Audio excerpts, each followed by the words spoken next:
¿Qué tal, chicos? ¿Cómo están? Buenos días. Vamos a comenzar con la clase del día de hoy. Les voy a registrar la asistencia, por favor, me ayudan respondiendo. Víctor Auquilla. Buenos días, ingeniero, presente. Buenos días. Ángel Barrera. Buenos días, Inge, presente. Buenos días. Stephanie Bonilla. Presente, Inge, buenos días. Buenos días. Dorian Caiza. Presente, Inge, buenos días. Buenos días. Angie Caluña.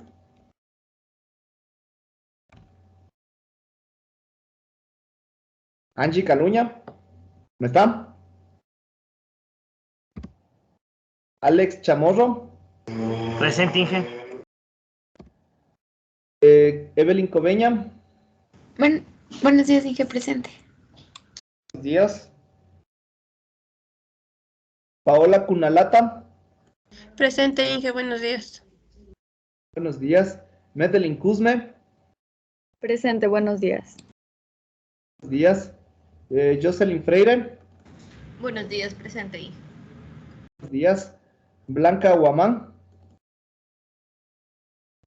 Presente, Inge, buenos días. Buenos días. Enrique Huambo. Presente, Inge, buen día. Buenos días. Guerra. Presente, Inge, buenos días. Buenos días.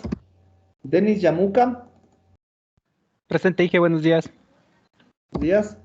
Byron Mayorga.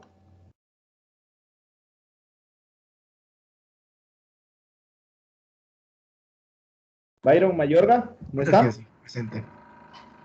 Buenos días. Jason Núñez. Presente, Inge, buenos días. Buenos días. Marcelo Ojeda. Presente, buenos días, Inge. Buenos días. Jonathan Padilla. Presente, ingeniero, buenos días. Buenos días. Adriana Paredes. Presente, Inge, buenos días. Buenos días. Jonathan Pérez. Presente, Inge, buenos días. Buenos días. Guillermo Pinguil. Presente, Inge, buenos días. Buenos días. Junior Prado. Buenos días, ingeniero. Presente. Buenos días. Cristian Sánchez. Presente, Inge, buenos días. Buenos días. Cristian Sanga. Presente, Inge, buen día. Buenos días. Cristian Serrano. Buen día, Inge, presente. Buenos días. Gino Taipicaña. Buenos días, Inge. Buenos días. Brigito Apanta. Buenos días, Inge, presente. Buenos días. Diego Torres. Buen día, ingeniero, presente. Buenos días. Eric Valdés. Buenos días, ingeniero, presente. Buenos días. Carla Villamar.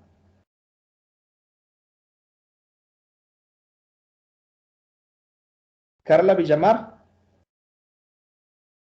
¿Cómo está? Camila Vinza. Buenos días, Inge, presente. Buenos días. Listo. Ok. Vamos a continuar entonces. A ver. Disculpe, ¿me escucha?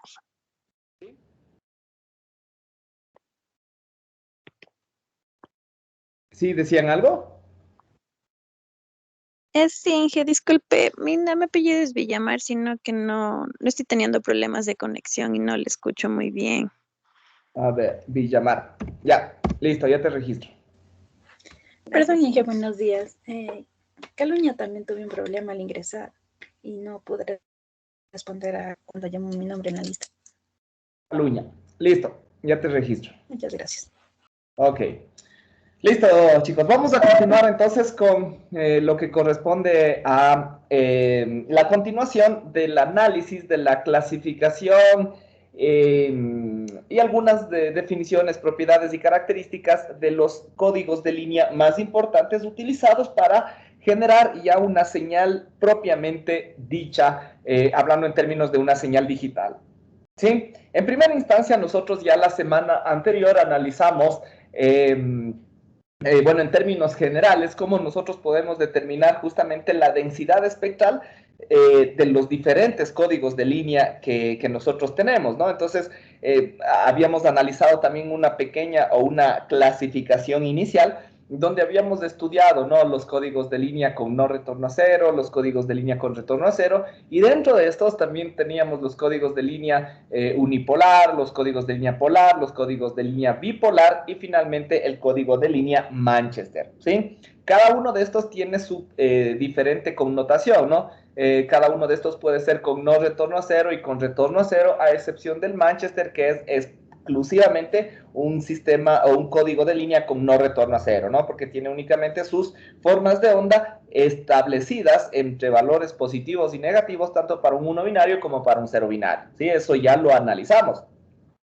Y comenzamos a ir estudiando cada una de las propiedades espectrales de los diferentes códigos de línea, ¿no? Donde nos quedamos básicamente en el estudio o en el análisis de la señal unipolar con no retorno a cero, y también hicimos para poder ir analizando los diferentes tipos de códigos de línea, por ejemplo, para, la densidad espectral de potencia para un código de línea polar con retorno a cero, ¿sí? Entonces, dentro de esto habíamos establecido algunas características, ¿no? Como por ejemplo el ancho de banda que genera esta densidad espectral de potencia y la amplitud que se debería tener para generar una misma potencia, ¿no? Entonces, me parece, aquí justo tenemos, ¿no?, el ejemplo para el espectro de una señal unipolar con no retorno a cero, ¿no es cierto? Donde nosotros teníamos aquí principalmente un ancho de banda de R, ¿no es cierto?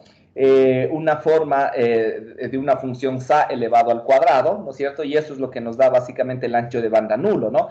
Porque si nosotros analizamos el ancho de banda absoluto, podríamos decir y podríamos concluir en realidad que el ancho de banda de cualquiera de estas señales que se generan con pulsos rectangulares es un ancho de banda infinito, ¿no? Porque la función SA se va al infinito, a pesar de que cada vez sus oscilaciones se van amortiguando, pero a la final de cuentas, si nosotros hablamos en un término estricto, diríamos eso, ¿no? Que el ancho de banda absoluto es infinito.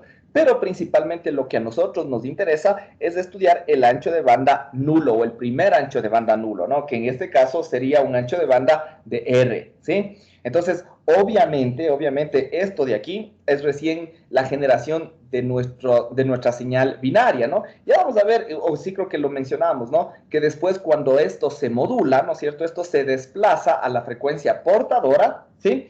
Y ahí en la frecuencia portadora, obviamente, bueno, el ancho de banda se duplicará, ¿no es cierto? Porque básicamente esto de aquí también viene para acá, la parte negativa, y así sucesivamente, ¿no? Y todo este espectro es lo que se desplaza hacia F sub C. Entonces, obviamente, ahí el ancho de banda se duplica, pero dependiendo de la forma en la cual nosotros vayamos a realizar la transmisión, ¿no es cierto?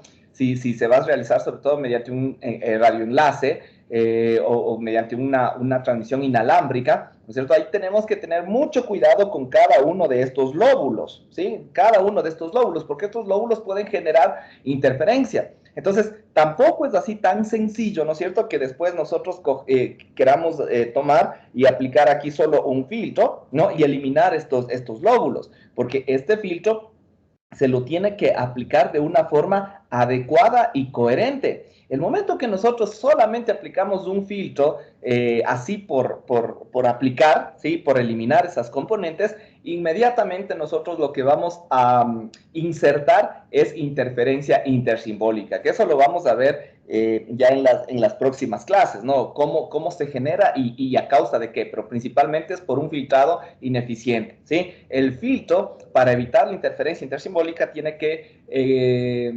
tener una función de transferencia correcta, una función de transferencia adecuada, ¿sí? Entonces, eso simplemente para darles esta pequeña introducción antes de seguir avanzando con los demás códigos de línea, ¿no? Entonces, sigamos estudiando, analizando cada una de estas características, ¿no? Bueno, cada uno de estos tienen estos lóbulos secundarios que, como les decía, ya cuando se realiza la transmisión hay que tratar de una u otra forma controlarlos sin que se inserte esta interferencia intersimbólica no deseada.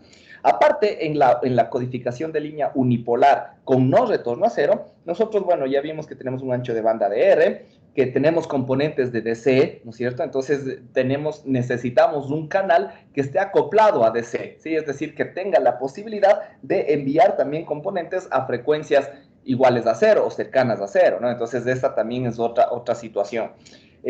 También tenemos una componente correspondiente, un impulso, que está centrado básicamente en cero, que después, obviamente, cuando se modula, estará centrado en f sub c, ¿no? Entonces, esta forma del espectro más o menos nos debería recordar a la modulación AM. ¿Se acuerdan que en la modulación AM se generaba una componente espectral justamente en f igual a 0, primero cuando se generaba la envolvente compleja, y después todo eso se trasladaba a la portadora, y ahí también íbamos a tener esta componente, ¿no? Entonces, es más o menos esa relación que nosotros ya podemos ir relacionando unas ciertas características, un cierto comportamiento de algunas señales digitales y relacionarlas con algunas señales analógicas, ¿sí? Entonces, ahí tenemos recordando algunas de las características, ¿no? De ahí también habíamos hablado un poquito de la amplitud, ¿no? Cómo nosotros podemos determinar la amplitud necesaria, es decir, el valor que debería tener A, ¿no es cierto? Es decir, la amplitud que debería tener los unos binarios para generar una potencia promedio normalizada igual a un vatio, ¿no? Asumiendo una carga igual a un ohmio en este caso, ¿no? Entonces, esta es la potencia promedio normalizada. Entonces, para generar esas condiciones y hacer esta comparativa entre todos los códigos de línea, pues simplemente aplicábamos esta expresión de la obtención de la potencia promedio en función de la integral de la señal, o en otras palabras, obtener el valor medio de la señal, ¿no es cierto? ¿Cómo obtenemos el valor medio? Mediante la integral de la señal en un periodo, ¿no? Asumiendo que nuestra señal digital es una señal periódica, ¿sí? Solamente por recordarles de esto, ¿no?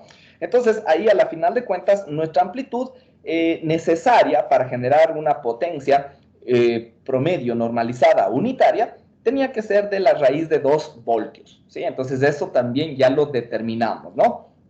Ahora, el mismo proceso teníamos que haberlo realizado para la señal polar con retorno a cero, ¿no? En esto, básicamente, ¿por qué aplicamos la polar con retorno a cero? Para observar, ¿no es cierto?, la diferencia que hay entre cada uno de los espectros, ¿no? En este caso, obviamente, es lo que nos esperamos. Al tener un retorno a cero y tener pulsos rectangulares más angostos, es obvio que el ancho de banda se va a expandir, ¿no? Entonces, obviamente aquí la transformada de Fourier ahora de esta función correspondiente, ¿no es cierto?, del pulso rectangular de un ancho de TB medios, obviamente la transformada de Fourier es la que nosotros tenemos aquí a la derecha, ¿no?, que es una función SA al cuadrado de pi por f por TB medios, ¿sí?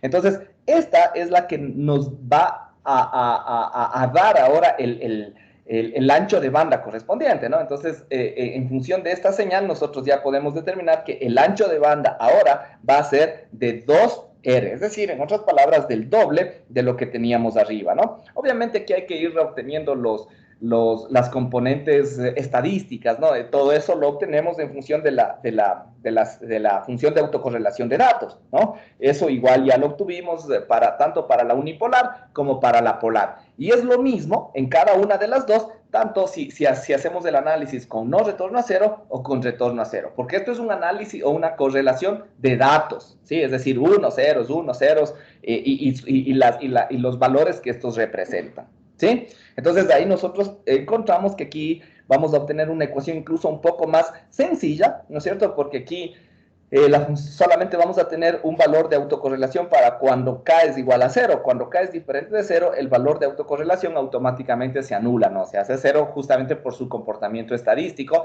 en función de los valores que nosotros tenemos, ¿sí? Y en función de eso ya obtuvimos, ¿no es cierto?, nuestra función de densidad espectral de potencia, ¿sí? Entonces, aquí esta función SA que nosotros tenemos con esta amplitud, esta nueva amplitud, aquí no tenemos ninguna sucesión ni ningún impulso unitario, tenemos únicamente la función SA correspondiente, ¿no es cierto? Entonces, esta nos da un ancho de banda correspondiente de 2R, ¿sí? Entonces, justo eso nos faltaba, en cambio, ahora determinar justamente el valor de la amplitud para generar un valor de la potencia promedio normalizada unitaria, ¿sí? Entonces, eso, ¿cómo lo realizamos? De la misma forma, ¿no? Pero ahora asumiendo una señal periódica polar con retorno a cero, es decir, algo similar a la gráfica que tenemos acá, ¿sí? A esta gráfica que tenemos ahí.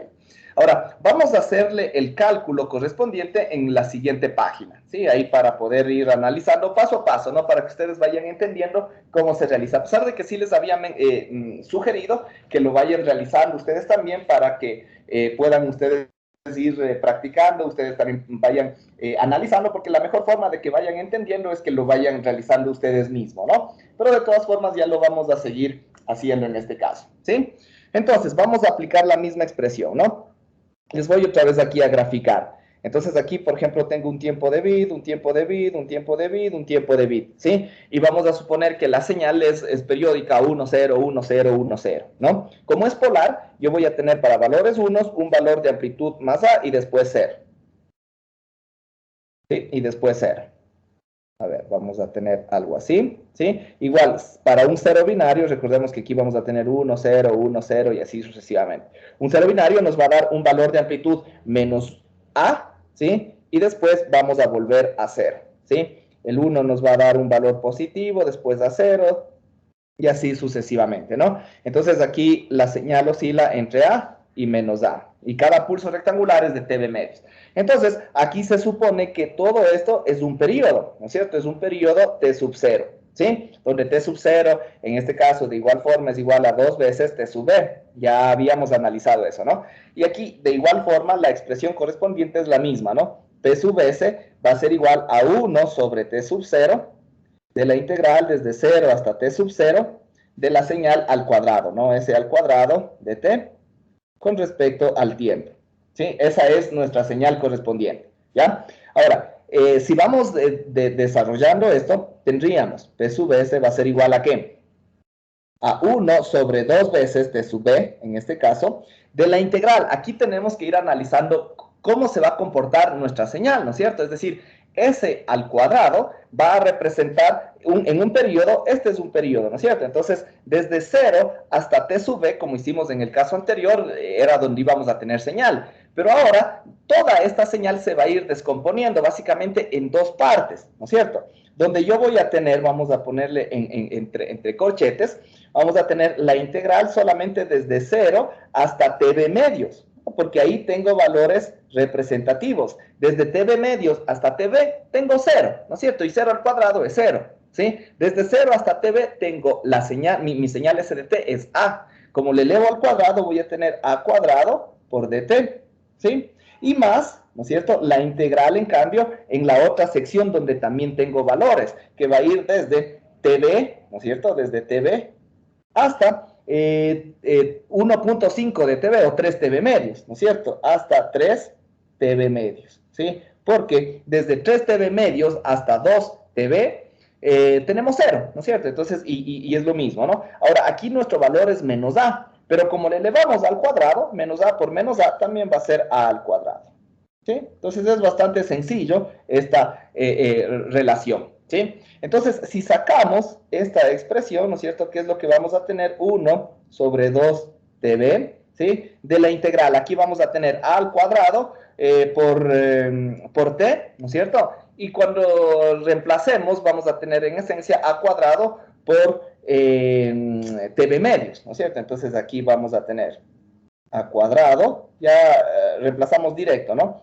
A cuadrado por TB medios, ¿sí? Y acá, en cambio, vamos a tener A cuadrado por 3 TB medios menos A cuadrado por TB, ¿no es cierto? Entonces, a la final de cuentas, esa diferencia entre 3 TB medios y TB, ¿no es cierto? Nos va a dar también TB medios a la final de cuentas, ¿no es cierto? Entonces, esto de aquí nos va a dar lo mismo, A cuadrado por TB sobre 2, ¿sí? Y vamos a proceder a sumar, ¿no es cierto? Entonces, el P sub S va a ser igual a 1 sobre 2 TB, que multiplica a, aquí tendríamos A cuadrado por TB, en definitiva, ¿no es cierto? A cuadrado por T sub B, ¿sí? Entonces, el T sub B con el T sub B se nos va, y vamos a tener A cuadrado sobre 2, ¿sí? Eso es, en definitiva, lo que nosotros tendríamos, ¿sí? Si nosotros igualamos esto, como ya habíamos mencionado, a una potencia promedio normalizada de 1 vatio, el valor de A, también en este caso necesario, ¿sí? El valor de A necesario para generar esta potencia promedio normalizada, ¿de cuánto sería? En este caso, también va a ser igual a la raíz de 2, ¿sí? En este caso, también va a ser igual a la raíz de 2. Entonces, en otras palabras, en términos energéticos, ¿sí? En términos energéticos, vamos a tener la misma necesidad o el mismo gasto entre tanto la señal unipolar con no retorno a cero que la señal polar con retorno a cero, ¿sí? Estamos, obviamente, pero que la señal polar con retorno a cero necesita un ancho de banda superior, ¿sí? ¿Estamos? ¿Alguna pregunta hasta aquí? Tal vez. ¿No? ¿Ninguna? Listo. Esto entonces con respecto a cada una de estas señales. Vamos a hacer ahora las que nos faltan, ¿no? Analicemos la señal unipolar con retorno a cero, ¿sí? Y la señal polar con no retorno a cero, ¿no es cierto? Que son las que nos faltan. Y después vamos a analizar lo mismo con las bipolares, ¿sí? Y finalmente la Manchester para pasar ahora después a las señales multinivel en cambio, ¿no? Porque obviamente las señales multinivel también tendrán su respectiva densidad espectral de potencia y ahí incluso vamos a demostrar que cuando hablamos o cuando generamos una señal multinivel optimizamos el ancho de banda, es decir, reducimos el ancho de banda necesario para enviar una misma señal a una misma velocidad de transferencia de bits, ¿sí? Ok. Vamos a hablar ahora entonces de la unipolar con retorno a cero, ¿sí? La unipolar con retorno a cero. Ojo, ya les había mencionado, ¿no? Que las funciones de la autocorrelación, el análisis estadístico es el mismo, ya sea con retorno a cero o con no retorno a cero, ¿no? Entonces, este análisis ya nosotros lo hicimos, ¿no es cierto? Ya obtuvimos esta función de autocorrelación. Y dijimos, ¿no es cierto?, que R de 0, en este caso, era igual a ¿qué? La función de autocorrelación para cuando K es igual a 0, era igual a A cuadrado sobre 2, ¿no es cierto? Ya lo analizamos la clase anterior, mientras que cuando K es diferente de 0, R de K, ¿no es cierto? R de K es igual, en cambio, a A cuadrado sobre 4, ¿sí? A cuadrado sobre 4. Aquí, en este caso en particular, la transformada de Fourier, ¿no es cierto?, del pulso rectangular de TV medios, y también ya lo obtuvimos, ¿no es cierto?, porque es el mismo caso de la señal anterior, de la polar con retorno a cero. Entonces, aquí sabemos que es igual a TV sobre 2, ¿no es cierto?, de la función SA de pi por F por TV medios, ¿sí? Entonces, esta es la transformada de Fourier, ¿ya? Eso es en esencia lo que nosotros tenemos. Si sacamos ahora sí con la combinación de cada una de estas componentes correspondientes, ¿qué es lo que nosotros vamos a tener? Ah, y bueno, acá nos faltó un poquito graficar. Les voy a, de una vez también, para tener todo correcto, ¿no? Aquí, bueno, ya les voy a poner acá que A es igual a la raíz de 2 voltios para la potencia promedio normalizada, ¿no? Pero de ahí, la transformada o la función correspondiente, más o menos viene así, ¿no es cierto? En este caso, vamos a tener los cruces por 0 cada 2R, ¿sí? Entonces, eso era lo único que nos faltó graficar, digamos, en este caso, en la señal unipolar, en la señal polar con retorno a 0, ¿sí? Para que podamos observar el ancho de banda. Algo similar también ahora sí lo vamos a hacer aquí, ¿no? Entonces, eso es lo que nos esperamos, ¿sí? Porque aquí de igual forma quien determina el ancho de banda es esta transformada de Fourier, ¿no? En la señal unipolar con retorno a 0. ¿Sí? Es justamente esta transformada. Ahora sí, la densidad espectral de potencia, entonces, de nuestra señal correspondiente es igual. Si seguimos la ecuación correspondiente, me dice que es el módulo de la transformada de Fourier elevado al cuadrado sobre T sub B, o en este caso es igual a T sub S, ¿no? Entonces, en este caso tendríamos T sub B al cuadrado sobre T sub B, nos va a dar el T sub B mismo, ¿no es cierto? Sobre el 2 al cuadrado sería 4, por la función SA elevado al cuadrado de pi por F por T sub B sobre 2, ¿sí? Y esto que multiplicaba a la sumatoria de todas las funciones de autocorrelación, ¿sí? Ahora, si nosotros recordamos, en el caso anterior, lo que teníamos de toda esa sumatoria era en esencia igual, ¿sí? Es lo mismo, ¿no? A ver, aquí teníamos a cuadrado, ¿sí? A cuadrado sobre 4 me parece ese, ¿no es cierto? Teníamos a cuadrado sobre 4, ¿sí? Y más a cuadrado sobre 4 de t sub b, ¿no es cierto? De esta forma, multiplicado por la sumatoria, aquí me va a faltar espacio, del delta de Dirac de f menos n sobre t sub b, ¿sí? Donde 1 sobre t sub b es r, ¿no? Como ya sabemos, ¿ya? De esa forma, ¿no? Entonces, y bueno, aquí cerramos esto también, y eso es la función que nosotros ya teníamos anteriormente, ¿sí? Es la misma función que teníamos anteriormente, ¿no? Entonces, si sacamos el factor común a cuadrado sobre 4, lo que vamos a tener en la densidad espectral de potencia, en definitiva, va a ser igual a cuadrado por t sub b sobre 16, en este caso, de la función sa al cuadrado de pi por f por t sub b sobre 2, ¿no? Que multiplica a 1 más 1 sobre t sub b, ¿sí?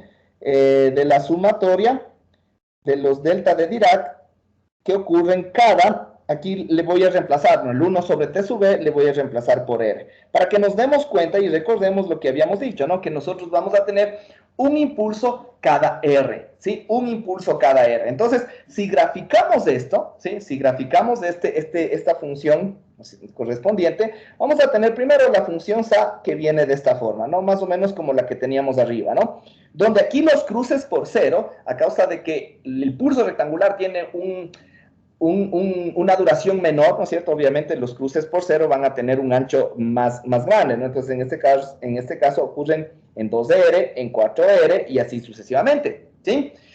Y en el caso anterior, ¿sí? En el caso anterior de la señal unipolar con no retorno a cero, ¿sí? Ahí en cambio los cruces por cero ocurrían cada r, ¿no es cierto? Cada r, 2r, 3r, 4r, ¿sí? Y coincidían con cada una de estas deltas de Dirac.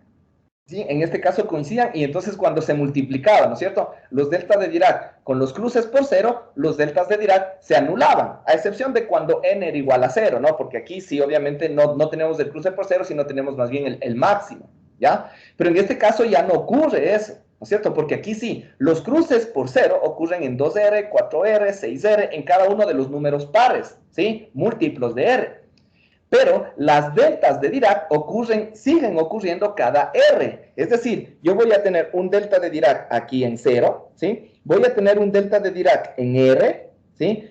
Voy a tener un delta de Dirac en 2r, pero ese sí se anula, ¿sí? Ese se multiplica por 0 y se va a anular. Voy a tener un delta de Dirac en 3r, en 4r se anula y así sucesivamente, ¿sí? ¿Estamos? Entonces aquí sí no podríamos suprimir más o reducir más esta expresión, porque aquí sí vamos a generar cada uno de estos impulsos. O sea, esta sí es una ecuación general, ¿sí? Esa va a ser una ecuación general. Entonces, aquí podemos hacer algún análisis adicional, como por ejemplo, podemos determinar que el ancho de banda va a seguir siendo de 2R, ¿sí? Y que es lo que nos esperamos en una señal con retorno a 0, ¿sí? Cuando tenemos un retorno a 0, el ancho de banda va a ser de 2R, ¿sí? ¿Qué más podemos observar? Que aquí, aparte de existir esta componente piloto en DC, sí, obviamente también necesitamos un canal acoplado a DC porque se necesita, justamente porque nos damos cuenta de eso. También vamos a tener otra componente en la velocidad de transferencia de bits, es decir, justamente una componente en R, ¿sí? Una componente en R. Esta componente en R nos da la facilidad, ¿sí? Y eso lo vamos a ver en las próximas clases, nos da la facilidad para que nosotros podamos generar la señal de sincronización de bit que se necesita justamente para poder diferenciar un bit de otro, ¿sí? Entonces, eso nos da básicamente este tipo de codificación, ¿sí? Nos da esa facilidad para poder realizar aquí mismo la autosincronización, ¿sí? ¿Cuándo se va a perder esto? Cuando yo tenga, como es una señal unipolar, ¿no es cierto? A la final de cuentas, si yo tuviera una cadena larga de ceros, ahí voy a perder la sincronización, ahí porque no voy a tener ni siquiera espectro, ahí sí no voy a tener nada, ¿no es cierto? Cuando yo tenga una cadena larga de ceros. Pero si yo tengo una cadena larga de unos, ¿sí? Ahí sí voy a tener, obviamente, una señal oscilatoria. Entonces, de eso no va a haber ningún inconveniente, ¿sí? Entonces, esto, esto nos representa, o esto nos genera, básicamente, esta señal unipolar con retorno a cero, ¿sí? ¿Qué más podemos observar? ¿Qué más calculamos? La potencia, ¿no es cierto? La potencia para determinar el valor de la amplitud, ¿sí? Entonces, hacemos lo mismo, ¿no? Vamos a suponer una señal periódica, nuevamente, compuesta por unos ceros, ¿sí? Entonces, este es un tiempo de bit, un tiempo de bit. A ver, acá les voy a poner mejor para ir optimizando un poquito el espacio, ¿sí? Entonces, vamos a considerar un tiempo de bit, un tiempo de bit, un tiempo de bit. 1, 0, 1, 0, ¿ya? Entonces, el 1 nos representa como es unipolar con retorno a 0, vamos a tener la mitad y 0. Todo esto va a ser 0. La mitad y 0, ¿sí? Entonces, es una señal periódica. Todo esto es mi periodo, es el periodo, ¿no? Entonces, esto igual va a seguir siendo t sub 0 y es igual a 2 veces el tiempo de bit, ¿sí? Entonces, de igual forma, vamos a hacer el mismo procedimiento, ¿no? La potencia promedio, entonces, va a ser igual a 1 sobre 2 veces el tiempo de bit de la integral. Vamos a hacerlo aquí directamente, ¿no? De 0 hasta t sub 0, el único tiempo que nosotros tenemos, ¿sí? Con una señal significativa va a ser únicamente desde 0 hasta tb medios. Nada más, ¿no es cierto? Desde 0 hasta tb medios. Entonces, en este caso, vamos a considerar, ¿no es cierto?, el valor de amplitud que sería A, en este caso al cuadrado, vamos a tener al cuadrado con respecto a t. Y nada más, ¿no es cierto?, porque desde tb medios hasta 2tb, nuestra señal es 0, ¿sí? Entonces esto va a ser igual a ¿qué? A 1 sobre 2tb, ¿no es cierto?, que multiplica a cuadrado por tb medios, ¿sí o no? A cuadrado por tb medios, ¿sí? Entonces, el tb con el tb se nos va y vamos a tener que esto es igual a cuadrado sobre 4, ¿sí? A cuadrado sobre 4. Si nosotros asumimos, en este caso, nuevamente, que esta potencia es igual a 1 vatio, ¿sí? Entonces, el valor necesario para generar esa potencia promedio normalizada, unitaria, va a generar un valor de A, ¿no es cierto?, igual a 2 voltios, ¿sí? Un valor de A igual a 2 voltios. Entonces, ahí observamos, ¿no?, que, por ejemplo, aquí nosotros necesitamos, básicamente, a diferencia de los otros casos, una amplitud de raíz de 2, que es aproximadamente 1.44 voltios. A este caso, que necesitamos una amplitud de 2 voltios, necesitamos un valor superior, ¿no es cierto?, para generar la misma potencia, ¿no? Entonces, en cuestiones de costos energéticos, esta va a tener un mayor requerimiento, ¿sí? ¿Estamos? Eso con respecto a la señal unipolar con retorno a 0, ¿sí? Con respecto a la señal polar con retorno a 0, ¿sí? Entonces, veamos si nos avanza aquí mismo. Esa es un poco más sencilla, ¿no? La función de autocorrelación era bastante sencilla, ¿no es cierto? Aquí solamente nosotros teníamos que R de 0, ¿sí? En la señal polar, ¿sí? Era igual, en este caso me parece igual a A cuadrado, ¿no es cierto? Sí, era igual a A cuadrado, mientras que R de K cuando K es diferente de 0, ¿no es cierto? R de K era igual a 0, ¿sí? Directamente, ¿no? Entonces teníamos eso. Y en este caso, la transformada de Fourier, el f de f, bueno, era la de la señal con cruces por 0 cada R, ¿sí?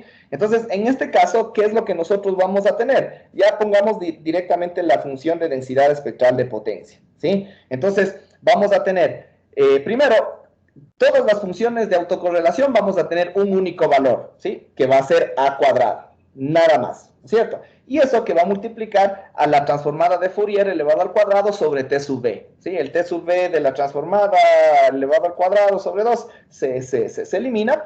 Y en general vamos a tener aquí A cuadrado por t sub b, nada más, ¿no es cierto? por la función sa cuadrado de pi por f por t sub b, ¿sí? Y nada más, ¿no es cierto? Esa va a ser en este caso esta sería en este caso la densidad espectral de potencia, ¿sí? Si nosotros de igual forma graficamos esto, ¿sí? Entonces vamos a tener simplemente una señal como esta, ¿sí? Con cruces por cero cada R, ¿sí? Sin ninguna existencia de un impulso unitario, entonces el ancho de banda en este caso será únicamente de R, ¿sí? En estas condiciones, ¿ya? ¿Qué más? Igual también, igual que en los otros casos, también tiene componentes cercanas a una frecuencia igual a cero, entonces todas estas necesitan de un canal acoplado a DC, ¿sí? De ley necesitan un canal acoplado a DC. ¿Qué más aquí? Bueno, la amplitud, hagamos el análisis de potencia, ¿sí? En este caso vamos a hacer el mismo análisis, vamos a verificar la potencia, ¿sí? Teniendo en cuenta, ¿no?, que si nosotros hacemos una señal periódica, ¿sí? Esta es una señal polar con no retorno a cero, ¿no? Pongámosle aquí para diferenciar, ¿no? Polar con no retorno a cero, ¿sí? Entonces, una señal periódica que estará compuesta por unos y ceros, si le tengo que subir más acá, ¿sí? Un tiempo de bit, otro tiempo de bit, otro tiempo de bit, entonces estará compuesta por una señal así, ¿no es cierto? 1, 0, 1, 0, 1, 0, ¿ya? Esta señal correspondiente será igual a ¿qué? P sub S va a ser igual a la 1 sobre 2TB, 1 sobre 2TB de la integral, en este caso desde... Aquí sí, ¿no es cierto? Aquí sí tendríamos que analizar desde 0 hasta t sub b y desde t sub b hasta 2t sub b, ¿no es cierto? Porque recordemos, ¿no? Todo esto es el periodo, t sub 0, ¿sí? Y aquí en todo el t sub 0, absolutamente en todo el t sub 0, vamos a tener valores significativos, ¿sí? En el un caso es a, desde 0 hasta t sub b, y desde t sub b hasta 2t sub b es menos a. Pero recordemos que la integral, ¿no es cierto?, es de s al cuadrado. Es decir, desde 0 hasta t sub b voy a tener a cuadrado. Y desde t sub b hasta 2t sub b también voy a tener a cuadrado, ¿no? Porque menos a por menos a es a cuadrado, ¿sí? Entonces, a la final de cuentas, yo podría hacer aquí una única integral, ¿no es cierto?, que va desde 0 hasta 2t sub b, ¿no es cierto?, de a al cuadrado por d sub t, ¿sí? ¿Estamos? Entonces, cuando nosotros integramos esto, vamos a tener a cuadrado por t sub b, ¿no es cierto?, por 2, ¿no es cierto?, porque tendríamos a cuadrado por 2t sub b. Entonces sería 2a cuadrado por t sub b sobre 2t sub b, ¿sí? Entonces el 2 con el 2 se va, el t sub b con el t sub b se va, ¿sí? Y esto nos va a dar un PS igual a al cuadrado, ¿sí? Si es que nosotros igualamos esto a un vatio, ¿sí?, el valor necesario de A para generar esa potencia promedio normalizada va a ser ¿de cuánto? Va a ser de 1 voltio, ¿sí? ¿Estamos? Entonces, por ejemplo, aquí nosotros ya tenemos algunas consideraciones, ¿no? ¿Como cuál? Que del caso anterior, ¿sí?, de la señal unipolar con retorno a cero, que necesitábamos para generar una potencia de 1 vatio, necesitamos un valor de 2 voltios. Aquí, para generar la misma potencia de 1 vatio, solamente necesito 1 voltio. Entonces, en términos energéticos, ¿sí?, en términos energéticos, aquí yo voy a necesitar la menor cantidad de alimentación, la menor cantidad de intensidad para generar la misma potencia. Entonces, aquí demostramos obviamente que este código de línea es uno, o incluso de todos estos que vamos a analizar, es el más eficiente, ¿sí? Es el más eficiente justamente porque genera cada una de estas características o genera cada una de estas condiciones, ¿sí? ¿Estamos? Entonces, este análisis nos va a servir después, ¿no es cierto? Porque a la final de cuentas, cuando nosotros analizamos también el rendimiento frente al ruido, uno de los parámetros principales, como ya sabemos, es la relación de señal a ruido. Y en este caso también la tasa de errores de bit, es el VER, ¿no? Entonces, vamos a ver que la relación de señal a ruido con el VER van de la mano, ¿no? Entonces, mientras tengamos una mayor relación de señal a ruido, mejor VER vamos a tener. ¿Y cuándo vamos a tener una mejor relación de señal a ruido? cuando generamos una mayor potencia de nuestra señal por encima de la del ruido, obviamente, ¿no? Entonces, si yo digo, para generar una relación de señal a ruido de tanto y generar un ver de tanto, yo solamente necesito la mitad de la alimentación, por dar un ejemplo, en una señal polar con no retorno a cero, que, por ejemplo, en una señal unipolar con retorno a cero, ¿no? Entonces, eso ya nos da esas características de comparación, de análisis comparativo justamente entre cada una de estas, ¿sí? ¿Está claro? No sé si de pronto hasta aquí, antes de pasar ya a los códigos de línea bipolares, ¿hay alguna pregunta tal vez? Inge, ¿podría repetir cuando dijo que teníamos una mejor ver? Ya, obviamente, el ver es la probabilidad de errores de bit, ¿no es cierto? Entonces, ¿cuándo va a haber una mayor probabilidad de errores? ¿Sí? Cuando la relación de señal a ruido sea más baja, ¿sí? Sea menor, porque obviamente si la relación de señal a ruido es pequeña, yo estoy diciendo que la potencia del ruido está más o menos igual que la potencia de mi señal, ¿no? Entonces, eso es lo que provoca los errores de bit, ¿sí? Pero si la potencia de mi señal de información está muy por encima de la potencia del ruido, ¿no es cierto? Entonces, la probabilidad de que existan errores de bit va a disminuir, ¿no es cierto? Se va a hacer más pequeña y por lo tanto es mejor, ¿sí? Ahora, esto, como dijimos, depende de la relación de señal a ruido y a su vez la relación de señal a ruido depende de la potencia de mi señal, porque eso es la relación de señal a ruido, ¿no? Es la relación entre la potencia de la señal propiamente dicha versus la potencia del ruido, ¿sí? Si mi potencia de la señal es lo suficientemente grande con respecto a la potencia del ruido, yo voy a tener un valor nominal adecuado de la relación de señal a ruido y por lo tanto voy a disminuir el ver o la potencia o la probabilidad de errores de bit, ¿sí? Entonces ahí viene justamente estos términos comparativos, porque yo puedo decir, a ver, para generar esta relación de señal a ruido, yo necesito una potencia, no sé, se me ocurre de unos 40 dBs, perdón, unos 40 dBms, ¿no? Hablando en términos de potencia, ¿no? De la potencia de mi señal de información, ¿ya? Entonces, ahí viene el análisis, y yo puedo decir, para generar esa potencia, con una señal con una señal polar, con no retorno a cero, de pronto yo puedo decir, yo necesito 10 voltios para generar esa potencia, por darles un ejemplo, ¿no?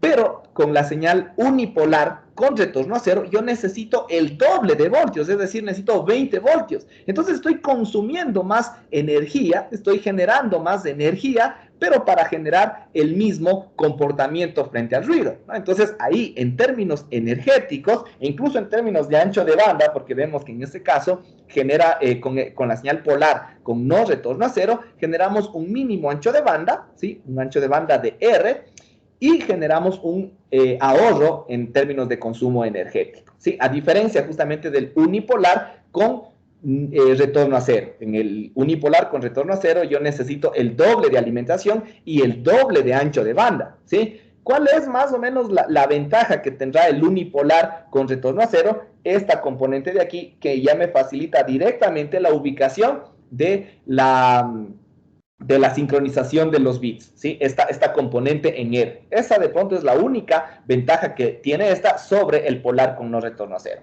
Pero ya vamos a ver que en términos energéticos, en términos de ancho de banda, este polar con no retorno a cero es uno de los más utilizados, ¿sí? No sé si ahí se entendió un poquito mejor. Sí, muchas gracias. Ok, listo. ¿Alguna otra pregunta tal vez antes de continuar? ¿No? Listo. Sigamos entonces. Vamos a pasar ahora sí con los bipolares, ¿sí?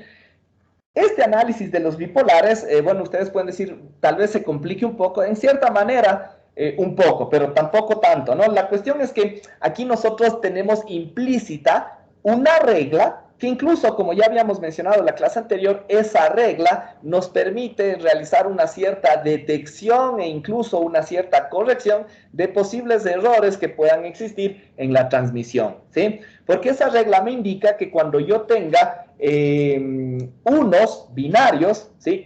No necesariamente consecutivos, ¿no? Nos referimos a una secuencia correspondiente, ¿sí? Cuando hay los unos seguidos, ¿sí? no consecutivos, no necesariamente consecutivos, ojo con eso, ¿no? El valor de amplitud alterna entre un valor positivo y un valor negativo, ¿sí? Y el cero binario es simplemente ausencia de voltaje, ¿no? Es decir, es 0 voltios, ¿sí? Entonces, ahí nosotros tenemos algunas ciertas consideraciones, sobre todo cuando aplicamos cuando analizamos el estudio estadístico, ¿no? Para ver cuáles son las posibles combinaciones que se pueden desarrollar, ¿sí?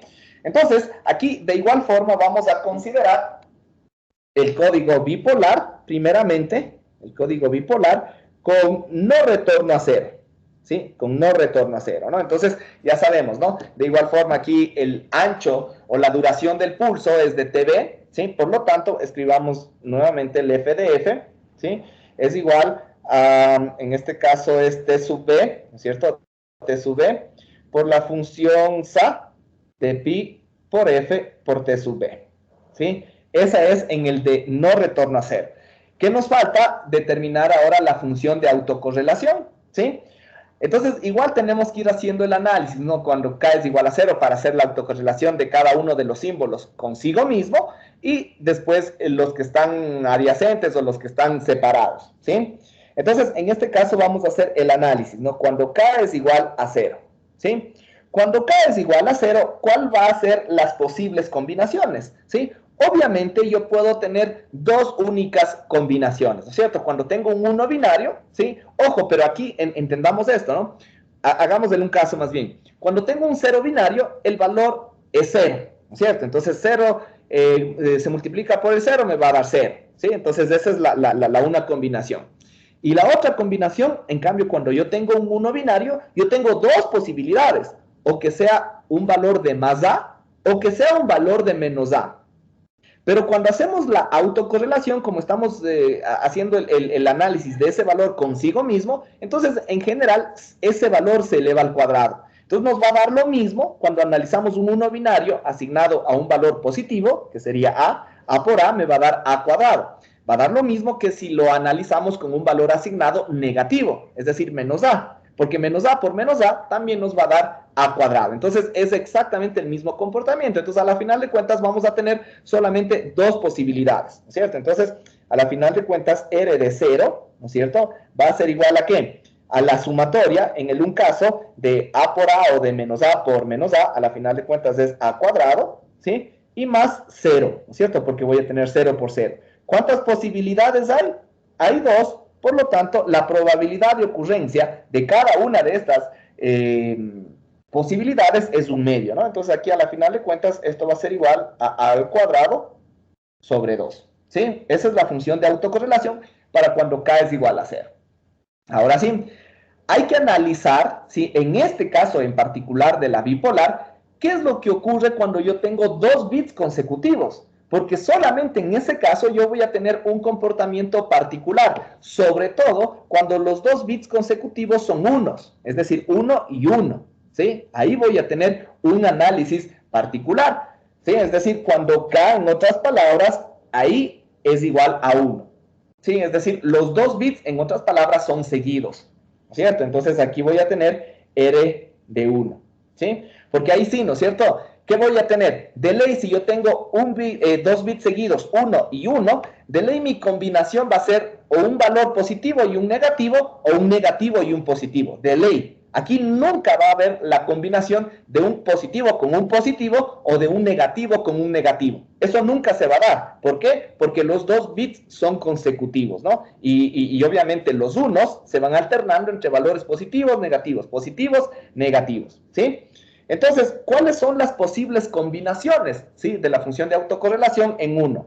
Por ejemplo, analicemos justo lo que decíamos, ¿no? Cuando yo tengo dos bits seguidos unos, voy a tener A por menos A o menos A por A. A la final de cuentas es la misma combinación. Y eso me va a generar un valor de menos A elevado al cuadrado, ¿sí? Nos va a dar de ley esa misma combinación. Después, más... Si yo analizo un 1 binario con un 0 binario, ¿no es cierto? Es lo mismo que yo analice un A con 0 o un menos A con 0, porque a la final de cuentas me va a dar 0, ¿sí? Si los dos bits consecutivos es 0 y 1, ¿no es cierto? Entonces me va a dar lo mismo igual si yo multiplico el 0 por A o el 0 por menos A, ¿no es cierto? Entonces igual me va a dar aquí 0. ¿Sí? ¿Estamos? Y también vamos a tener... Ay, perdón, se me aplastó. Ya. Y también vamos a tener aquí la última combinación posible, que serían 2 bits consecutivos 0. Eso sería 0 por 0, también me va a dar 0.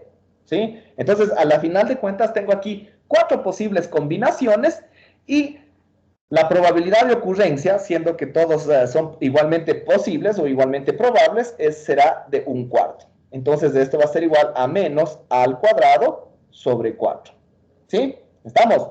Eso es lo que nosotros vamos a tener cuando analizamos este caso especial, cuando k es igual a 1, ¿sí? Y de ahí, cuando obviamente cada uno de estos sería el valor absoluto, ¿no? El valor absoluto de k, porque es lo mismo en el caso de que k sea igual a 1 o k sea igual a menos 1. Estamos hablando del bit anterior o del bit siguiente, ¿sí? Es decir, porque recordemos que la función de autocorrelación va desde k igual bueno, no la función de autocorrelación, sino ya la sumatoria de todas las funciones de autocorrelación. Se evalúan cuando k es igual a menos infinito hasta más infinito, ¿no? Entonces los valores de k son tanto positivos como negativos, ¿sí? Y los otros casos es ya cuando nosotros consideramos ya bits no consecutivos. Ahí sí nosotros podríamos considerar cualquier comportamiento, ¿no es cierto? Ahí sí, el 1 con el 1 puede ser un A con un A, o un A con un menos A, o el menos A con A. Todas esas combinaciones son posibles, ¿no? Es decir, cuando el valor absoluto de k es mayor o igual que 2, ¿no es cierto? Es decir, ya ahí nosotros vamos a considerar una función de autocorrelación general, ¿no es cierto? R de k, ¿sí? Y esta función de autocorrelación será igual a ¿qué? Como les decía, a todas las combinaciones, ¿sí? Entonces, supongamos que yo tuviera un 1 con un 1. Solamente para 1 y 1, yo voy a tener aquí 4 posibilidades. ¿Cuáles son esas posibilidades? A por A, ¿no es cierto? Más, ¿no es cierto? A por menos A, ¿sí? Más menos A por A y más menos A por menos A, ¿sí? Todas estas posibilidades yo puedo tener cuando tenga dos unos binarios, ¿no? En cualquier posición, ¿sí? Entonces todas esas pueden darse, ¿sí? Y de ahí, ¿qué otras posibilidades? Ahí, en cambio, voy a tener cuando tengo un 1 con un 0 o cuando tenga un 0 con un 1, ¿no es cierto? Entonces, cuando tenga un 1 con un 0, aquí yo puedo tener más A por 0, ¿no es cierto? Más A por 0, o puedo tener más menos A por 0, ¿no es cierto? ¿Sí? Son esas dos posibilidades, ¿sí? Que a la final de cuentas me representan lo mismo, ¿sí? Y acá puedo tener también, en cambio, lo contrario, un 0, ¿no es cierto? Puedo tener un 0 con un A, ¿sí? Más un 0 con un menos A, ¿sí? También tengo esas posibilidades. Y también voy a tener la posibilidad de un 0 con un 0, ¿no es cierto? Y eso me representa 0 por 0, ¿sí? Todo eso me representa, ¿sí? Entonces, aquí, de igual forma, ¿cuál es la probabilidad? ¿Cuántas combinaciones hay? Hay 1, 2, 3, 4, 5, 6, 7, 8, hay 9 posibilidades, ¿sí? Y como todas son igualmente probables, vamos a tener aquí una probabilidad de 1/9, ¿sí? Porque todas son igualmente probables, ¿ok? Y en este caso correspondiente, ¿qué es lo que tendríamos en cada uno de estas situaciones? Vamos a ir aplicando el producto, ¿no? Aquí A por A es A cuadrado. A por menos A es menos A cuadrado. Entonces estos dos se eliminan, ¿sí? Menos A por A es menos A al cuadrado y menos A por menos A es más A cuadrado. Entonces también estos dos se van a eliminar, ¿sí? Y los otros, 0, 0, 0, 0, 0, todos van a hacerse 0. A la final de cuentas, la función de autocorrelación es igual a 0, ¿sí? Para valores de k superiores a 2, ¿sí? Entonces, vamos ahora que ya tenemos, ¿no es cierto?, la transformada de Fourier y las funciones de autocorrelación, ya podemos ir armando la función de densidad espectral de potencia, ¿sí? La que me dice que es igual, ¿no? A la función, a la transformada de Fourier al cuadrado sobre t sub b, ¿no es cierto? Entonces tendría t sub b al cuadrado sobre t sub b, voy a tener solamente t sub b por la función sa al cuadrado de pi por f por t sub b, ¿no es cierto? Y aquí viene por toda la sumatoria, ¿no es cierto? Todas las sumatorias de las funciones de autocorrelación, ¿sí? Ahora, analizando estas expresiones correspondientes que nosotros tenemos acá, ¿quién me dice? Dentro de la sumatoria, ¿cuántos elementos tendremos en total? Dentro de esa sumatoria, ¿cuántos elementos vamos a tener en total? ¿Quién me dice? Analizando las funciones de correlación, de autocorrelación que hemos obtenido para cada uno de los valores de K. ¿Sí? Justo lo que tenemos ahí.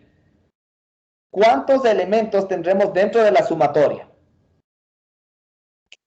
3. Ya, 3 elementos. ¿Para qué nomás vamos a tener esos elementos? ¿Para cuando K es igual a cuánto? Para 0 y más menos 1. Correcto, ¿sí? Para 0, para 1 y para menos 1. Entonces, pongámosle todos esos elementos en la sumatoria, ¿sí? Entonces, por ejemplo, para cuando K es igual a 0, yo voy a tener que la función de autocorrelación es a cuadrado sobre 2, ¿no es cierto? Entonces voy a tener a cuadrado sobre 2 y por la exponencial. Pero como K es igual a 0, la exponencial se haría 1 y me va a quedar solamente a cuadrado sobre 2, ¿sí? Y ahí vamos a tener otros dos términos más. Cuando K es igual a 1, por ejemplo, ¿sí? Cuando K es igual a 1, yo voy a tener, bueno, el valor de la función de autocorrelación es negativo, es menos a cuadrado sobre 4. Entonces aquí tendría menos, ¿no es cierto? A cuadrado sobre 4 y por la exponencial, ¿no es cierto? E a la j 2 pi, bueno, K en este caso es 1, ¿no es cierto? Y por t sub b, 2 pi por f por t sub b, ¿sí? Eso es lo que nosotros tendríamos en este caso. ¿Sí? Ese es el segundo término. Y el tercer término, igual, el signo también sería negativo, porque el valor de la función de autocorrelación es menos a cuadrado sobre 4, ¿sí? Y por la función exponencial. En este caso, K es igual a menos 1, entonces la función exponencial sería e a la menos j, ¿no es cierto? 2pi por f por t sub b. ¿Sí? Esa sería toda la sumatoria correspondiente, ¿sí? Toda esa sumatoria infinita, en este caso de la bipolar, se va a resumir únicamente en estos tres componentes, ¿sí? Únicamente en estos tres componentes. Entonces, si seguimos desarrollando un poquito más esta expresión de la densidad espectral de potencia, vamos a tener aquí, dentro del paréntesis de la derecha, yo puedo sacar como factor común a cuadrado sobre 2, afuera de todito, ¿no es cierto? Entonces voy a tener aquí a cuadrado por t sub b sobre 2, ¿no es cierto? Por la función sa al cuadrado de pi por f por t sub b, ¿ok? Y aquí voy a tener 1 menos, ¿no es cierto? Aquí igualmente voy a tener, a ver, voy a sacar aquí me quedaría a cuadrado sobre 2, ¿no es cierto? De lo que sacamos factor común a cuadrado sobre 2, en el a cuadrado sobre 4 me va a quedar también a cuadrado sobre 2, en los dos términos restantes. Y si esto también le saco factor común, me va a quedar dentro del paréntesis solo los exponenciales, ¿no? Entonces voy a tener e a la j, 2pi por f por t sub b, ¿no es cierto? Más e a la menos j 2pi por f por t sub b. ¿Sí o no? ¿Sí? Esto es lo que nosotros vamos a tener acá en la parte derecha. ¿Sí? Ahora, si analizamos este paréntesis que tenemos acá, ¿no es cierto? Esa suma de exponenciales, el uno positivo, son exponenciales complejos. El uno positivo y el otro negativo, incluso si yo este 2 le quito de acá y le pongo aquí, le pongo sobre 2, ¿no es cierto? Todo eso que está dentro del paréntesis, esos exponenciales, ¿a qué es igual? ¿Quién me dice? ¿A qué es igual según las identidades de Euler?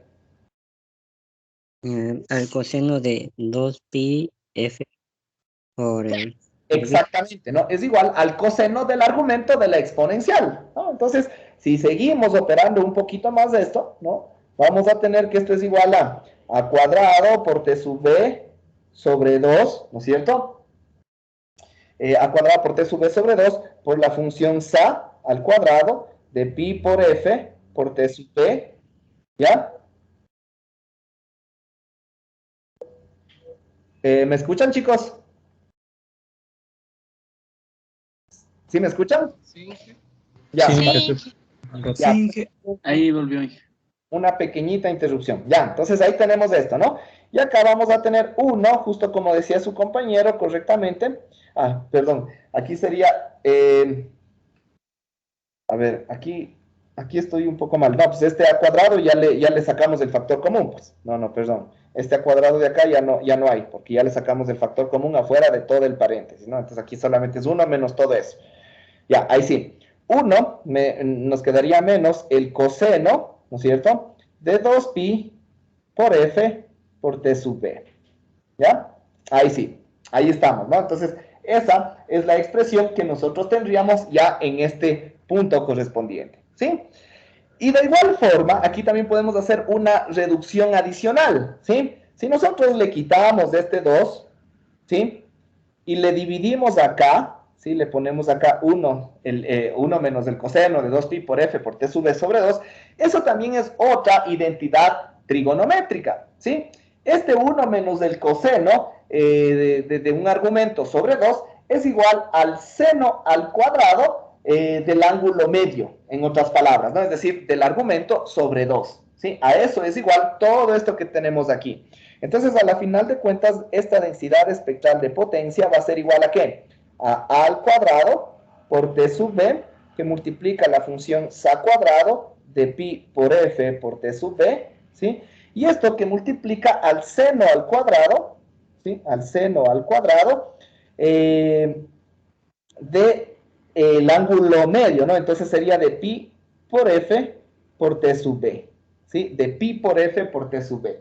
Ese sería nuestra expresión final, nuestra expresión resultante, ¿sí? Entonces, ojo, ¿no? Recordemos, todo esto de acá, todo este seno que tenemos acá, eso nos provocó o nos generó el comportamiento estadístico de las posibles secuencias de los datos, ¿sí? Mientras que esta función sa, ¿sí?, nos provoca el ancho del pulso, ¿no? En este caso, como estamos utilizando una señal bipolar con no retorno a cero, con el máximo ancho, entonces ahí tenemos este menor ancho de banda, ¿no? Porque aquí igual los cruces por cero se van a ir dando cada R, ¿no? Entonces aquí nosotros podemos generar algo como esto, ¿no? Entonces solamente la función sa al cuadrado, como sabemos, nos genera algo como esto, ¿sí? Donde aquí yo voy a tener los cruces por ceros en R, en 2R y así sucesivamente, ¿sí? Mientras que la señal de al lado, porque las dos se van a multiplicar, ¿no?, es una función seno al cuadrado, ¿sí? Una función seno al cuadrado. Esta comienza con 0 en el origen, es decir, esta va a comenzar ahí, ¿sí? Ahí va a comenzar esa señal. Y los cruces por 0, ¿cada cuánto van a existir? ¿Dónde vamos a tener nosotros los cruces por 0? Nosotros los cruces por 0 igual vamos a tener cuando el argumento sea un múltiplo de pi, ¿sí? Es decir, cuando f, en otras palabras, sea igual a 1 sobre tb, es decir, cada r, ¿sí? Entonces, en r, en 2r, ahí vamos a tener solamente que esta es una señal periódica, ¿no? Vamos a tener algo como esto, ¿ya? Algo como es, ¿sí? Y las dos señales se multiplican, ¿sí? Las dos señales se van a multiplicar. Del producto de las dos señales, nosotros vamos a tener una densidad espectral resultante final, ¿sí? Una señal donde, bueno, aquí graficar exactamente va a ser un poquito complejo, ¿no? Pero sí podemos darnos cuenta de los puntos de interés. Por ejemplo, ¿qué pasa para una frecuencia f igual a 0? Este valor de acá se multiplica por este, ¿sí? Como el del seno al cuadrado es 0, yo voy a tener que comienza en 0, ¿sí? Va a comenzar aquí. Ahora, acá, cuando yo tengo el valor de R, ¿sí?, ahí los dos son 0, ¿no es cierto? Entonces yo voy a tener el primer cruce por 0 acá y después ya la señal se va a ir amortiguando cada R, ¿sí? Entonces, la función de densidad espectral de potencia para la bipolar, en este caso, va a tener un comportamiento más o menos de esta forma. Y de ahí va amortiguándose y así sucesivamente, ¿no? Entonces, aquí nosotros tenemos algo importante y algo bien particular, ¿sí? Primero, vamos a tener que el ancho de banda, en este caso, es de R, ¿sí? Entonces estamos optimizando el espectro de nuestra señal, ¿sí? Además, no tenemos componentes de DC, ¿no? No vamos a tener componentes de DC, es decir, en este caso, una señal señalizada, o valga la redundancia, o generada mediante un código de línea bipolar, en este caso con no retorno a cero, no necesita un canal acoplado a DC, porque este tiene únicamente componentes de DC, ¿sí? Entonces, esta es una de las características muy importantes e interesantes de este código de línea, ¿sí? Aparte, este código de línea también nos brinda esta capacidad de detección de errores, como ya habíamos mencionado, ¿no? Si tuviéramos, si tuviéramos dos unos, por ejemplo, con valores positivos consecutivos o con valores negativos seguidos, ¿no es cierto? En este caso, estamos hablando de que existe un error a causa del ruido, a causa de distorsiones, etcétera, ¿no? Entonces, automáticamente nosotros ya podemos ir mitigando e ir reduciendo estos posibles errores correspondientes, ¿sí? ¿Estamos? Entonces, estas situaciones o estas características nos permiten justamente este tipo de codificación, ¿sí? ¿Estamos? Eso con respecto a la bipolar. En la bipolar, cuando tenemos una cadena larga de unos, no se pierde la sincronización. Solamente cuando tengamos una cadena larga de ceros, ahí sí se puede perder la sincronización porque básicamente el espectro se pierde, ¿sí? Entonces ahí no vamos a tener la oscilación, ¿sí? Y bueno, podemos hacer el mismo análisis para determinar, en este caso, la potencia, ¿sí? O el valor de amplitud necesaria para una potencia, ¿sí? Entonces, aquí si nosotros determinamos una señal periódica, ¿no es cierto? Una señal 1, 0, 1, 0, 1, 0, ¿sí? En este caso, ¿cómo va a estar conformada? ¿No? Yo voy a tener un tiempo de bit, un tiempo de bit, un tiempo de bit, un tiempo de bit, ¿sí? Cuando tengo un 1 binario, puedo asumir que yo tengo un valor positivo más A y después voy a tener un valor negativo, perdón, un valor de 0, ¿sí? Ojo que esto es 1, 0, 1, 0 y así sucesivamente. El siguiente 1 va a representarme un valor negativo, ¿sí? Y el siguiente 0 va a ser 0, ¿sí? El siguiente 1 será positivo y así sucesivamente, ¿sí? Ahora, aquí cuidado, nos confundamos. Ustedes pueden decir, ya, entonces aquí un periodo es todo esto, porque recién, claro, en términos generales de nuestra señal, todo eso se convertiría en un periodo. Pero el periodo que a nosotros nos interesa es el periodo de nuestra señal de información, que en general sería 1, 0, 1, 0, 1, 0, 1, 0. ¿Sí? Eso sería en general. Y a la final de cuentas ya vamos a ver que nos da lo mismo, ¿no? Porque ¿qué es lo que pasa? Cuando nosotros analizamos una señal cuando analizamos la potencia, más bien dicho, nosotros analizamos la señal elevado al cuadrado, ¿sí? Le tenemos que a esta SDT elevar al cuadrado. Entonces, de lo que la SDT oscila entre A, ¿no es cierto? Y menos A, ¿no es cierto? Entre valores positivos y negativos, cuando le elevamos al cuadrado, la señal va a oscilar solamente entre A al cuadrado y 0, nada más, porque el valor de menos A también se va a hacer al cuadrado. Entonces ahí sí nuestro periodo va a ser solamente esto de acá, ¿sí? Todo eso va a ser nuestro T sub 0, si nosotros analizamos. Esto va a seguir siendo nuestro T sub 0, ¿sí? Y T sub 0 va a ser igual a 2TB, ¿sí? Entonces, esto es más o menos el mismo comportamiento de la señal unipolar, ¿sí? Unipolar con no retorno a 0. ¿Sí? De la señal unipolar con no retorno a 0. Es decir, nosotros podríamos hacer la integral solamente desde 0 hasta t sub b de a cuadrado. Y eso dividirle para 2t sub b, ¿no es cierto? Que sería el t sub 0. Y ahí igualarle, a la final de cuentas, aquí vamos a tener que todo esto va a generar un valor de a, ¿sí? En este caso, igual a ¿cuánto? ¿Cuánto nos daba el valor de a para una señal unipolar con no retorno a 0? Nos daba un valor también de raíz de 2, ¿no es cierto? En este caso, el valor de A va a ser igual a la raíz de 2. ¿Sí? ¿Estamos? Eso es lo que nosotros tendríamos en estas condiciones o en este caso. ¿Sí? Para generar la potencia promedio normalizada igual a 1 vatio. ¿Está claro? ¿Alguna pregunta tal vez hasta aquí? ¿No? Ok. Y de ahí el caso de la bipolar con retorno a cero es exactamente lo mismo, ¿no? ¿Qué es lo único que va a cambiar? Lo que va a cambiar es solamente esta transformada de Fourier, ¿sí? Eso es lo único que va a cambiar, ¿sí? Entonces, ¿por qué? Porque la función de autocorrelación, como depende de los datos, no de la señal, va a seguir siendo la misma, ¿no? La función de autocorrelación va a seguir siendo esto de acá, ¿no? Es decir, esto de aquí se genera de la misma manera, ¿sí? De la misma forma, ¿no? Entonces, aquí igual nosotros vamos a tener, ¿cuánto teníamos? Sería a cuadrado por el seno cuadrado de pi por f por t sub b. Va a seguir siendo exactamente lo mismo, ¿sí? Entonces, lo único que va a cambiar es la señal SA. Vamos a ponerle en una nueva página. Ya. Entonces, ahora vamos a tener la bipolar con retorno a cero, ¿sí? Ahora nuevamente vamos a escribir, ¿no? La función, la transformanda de Fourier de la señal generadora va a ser en este caso TB sobre 2, ¿no es cierto? Por la función SA de pi por f por tb medios. ¿Sí? Solo eso cambia, ¿no? Vamos a reescribir lo mismo, ¿no? R de 0, ¿sí? R de 0 va a ser igual a al cuadrado sobre 2 y R de 1 va a ser igual a menos al cuadrado sobre 4. Esto no cambia, ¿no? Y R de K, para cuando K es mayor o igual que 2, era igual a 0.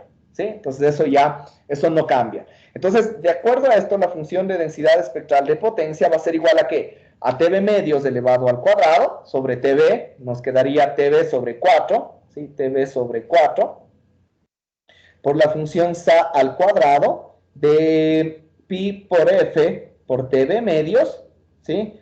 Y nos quedaba por A elevado al cuadrado, le vamos a poner este acá, A al cuadrado, por la función seno al cuadrado. Esto no cambia, ¿no es cierto? Seno al cuadrado de pi por f por t sub b. ¿Ya? Eso es en general lo que nosotros vamos a tener en este caso o en estas condiciones. ¿Sí? Ahora, ya esta es la densidad espectral de potencia. Analicemos el comportamiento espectral, ¿sí? Analicemos para ver cómo cambia, porque aquí nos esperaríamos, ¿no es cierto?, que como es una señal con retorno a cero, el ancho de banda se incremente y sea un ancho de banda de 2R, ¿sí? Eso nos esperaríamos.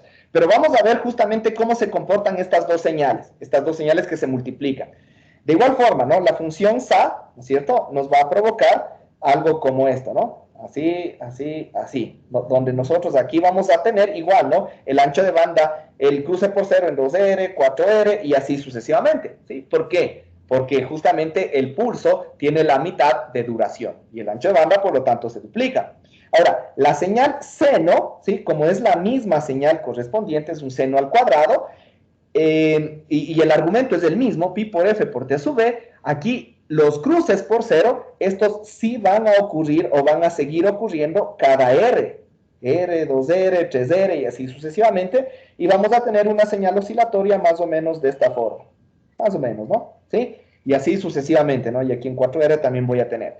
Entonces, cuando nosotros analizamos estas dos señales, cuando se multiplican, ¿qué es lo que nosotros vamos a generar? Cuando f es igual a 0, igual yo voy a tener 0, ¿no es cierto? Porque multiplico esto por esto y esto me va a dar 0, ¿sí?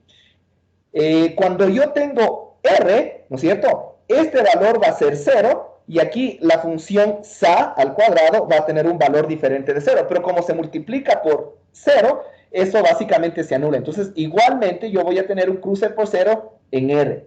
En 2R ahí sí las dos son 0 y voy a tener cruces por 0 en R y así sucesivamente. Entonces aquí los cruces por 0 se van a dar cada R, ¿sí? Es decir, voy a tener una señal más o menos de esta forma. Y así sucesivamente. Entonces, a pesar de que esta señal es una señal con retorno a 0, el ancho de banda, el ancho de banda no incrementa, ¿sí? El ancho de banda se mantiene en un valor igual a R. ¿Sí? El ancho de banda se va a mantener en un valor igual a R, ¿sí? Entonces, esto para tener en cuenta, ¿no? Cuidado, se confundan que todas las señales con retorno a 0 tienen un ancho de banda de 2R. No, aquí ya comprobamos que la bipolar, ¿sí? Con retorno a 0, tiene un ancho de banda todavía de R, a diferencia de la polar y la unipolar con retorno a 0 que tienen un ancho de banda de 2R, ¿sí? ¿Estamos? Y finalmente, para hacer el análisis correspondiente de la potencia, lo mismo, ¿no? Si yo tengo aquí un 1, un 0, un 1, un 0, ¿sí? Lo que nosotros vamos a tener es un tiempo de bit, un tiempo de bit, un tiempo de bit, un tiempo de bit. Vamos a tener, para un 1, vamos a asumir primero que es positivo, después va a ser 0, después el siguiente 1 ahora tiene que ser negativo, ¿sí? El siguiente va a ser 0 y así sucesivamente, ¿no? Entonces ahí tengo 1, 0, 1, 0 y así sucesivamente, ¿no? Entonces, de igual forma, si nosotros de esta señal le elevamos al cuadrado para sacar la potencia, esta se va a comportar exactamente igual a una señal unipolar con retorno a cero, ¿sí? Es exactamente igual a una señal unipolar con retorno a cero. Entonces, esa señal de ahí generaba un valor de amplitud necesaria para una potencia promedio normalizada, para una señal unipolar, me parece que era igual a 2, ¿no es cierto? 2 voltios, ¿sí? Entonces, incluso esta también necesita el doble de intensidad para generar la misma potencia que una señal polar con no retorno a cero, ¿no? Entonces, ahí justamente ya observando todos estos valores de voltaje, ya nos vamos dando cuenta de cada una de estos requerimientos y de cada una de las necesidades de banda y necesidades energéticas correspondientes. ¿Sí? ¿Estamos? Listo. Y para finalizar con las señales binarias, con los diferentes códigos de línea, vamos a analizar en cambio ahora la señal Manchester. ¿Sí? La señal Manchester. La señal Manchester ya habíamos mencionado, ¿no? Cuando nosotros tenemos un 1 binario, nosotros vamos a generar una señal, pongámosle de esta forma, ¿no? Vamos a generar una señal positiva y después negativa, donde todo esto asumamos que es el tiempo de bit. Esto para un 1 binario, ¿sí? Mientras que para un 0 binario es al revés, ¿no es cierto? Primero voy a tener negativa y después positiva, ¿sí? De igual forma, todo esto es mi tiempo de bit, y esto es para un 0 binario, ¿sí? Entonces, en función de eso, nosotros podemos representar la señal correspondiente en términos de dos señales, ¿no? Es decir, si para un 1 binario yo voy a tener una FDT, para un 0 es la misma FDT, pero negativa, ¿no es cierto? Entonces, asumamos que esta sea nuestra señal FDT, ¿sí? Esa vamos a asumir que es nuestra señal FDT. ¿Ok? Entonces vamos a representarla matemáticamente. ¿Sí? FDT entonces estaría representada por dos pulsos rectangulares, uno positivo y uno negativo. El uno tiene, bueno, los dos más bien dicho tienen una duración de TB medios. ¿Sí? Tanto el positivo va a tener una duración de TB medios y el negativo va a tener una duración de TB medios. Y ambos o ninguno de los dos más bien dicho está centrado en el origen, va a tener un desplazamiento, ¿no? Entonces podemos representarlo mediante el pulso rectangular de T, ¿no es cierto? Más TB cuartos, ¿no es cierto? Para representar este desplazamiento, ¿no es cierto? Porque aquí obviamente voy a tener TB cuartos en la mitad del pulso, y el pulso tiene una duración o un ancho de TB medios, ¿no es cierto? Entonces, de esa forma tenemos el pulso positivo. El pulso negativo sería exactamente igual, pero con un signo negativo y con un desplazamiento, en cambio, en este caso, a la derecha, ¿sí? T menos TB cuartos, ¿sí?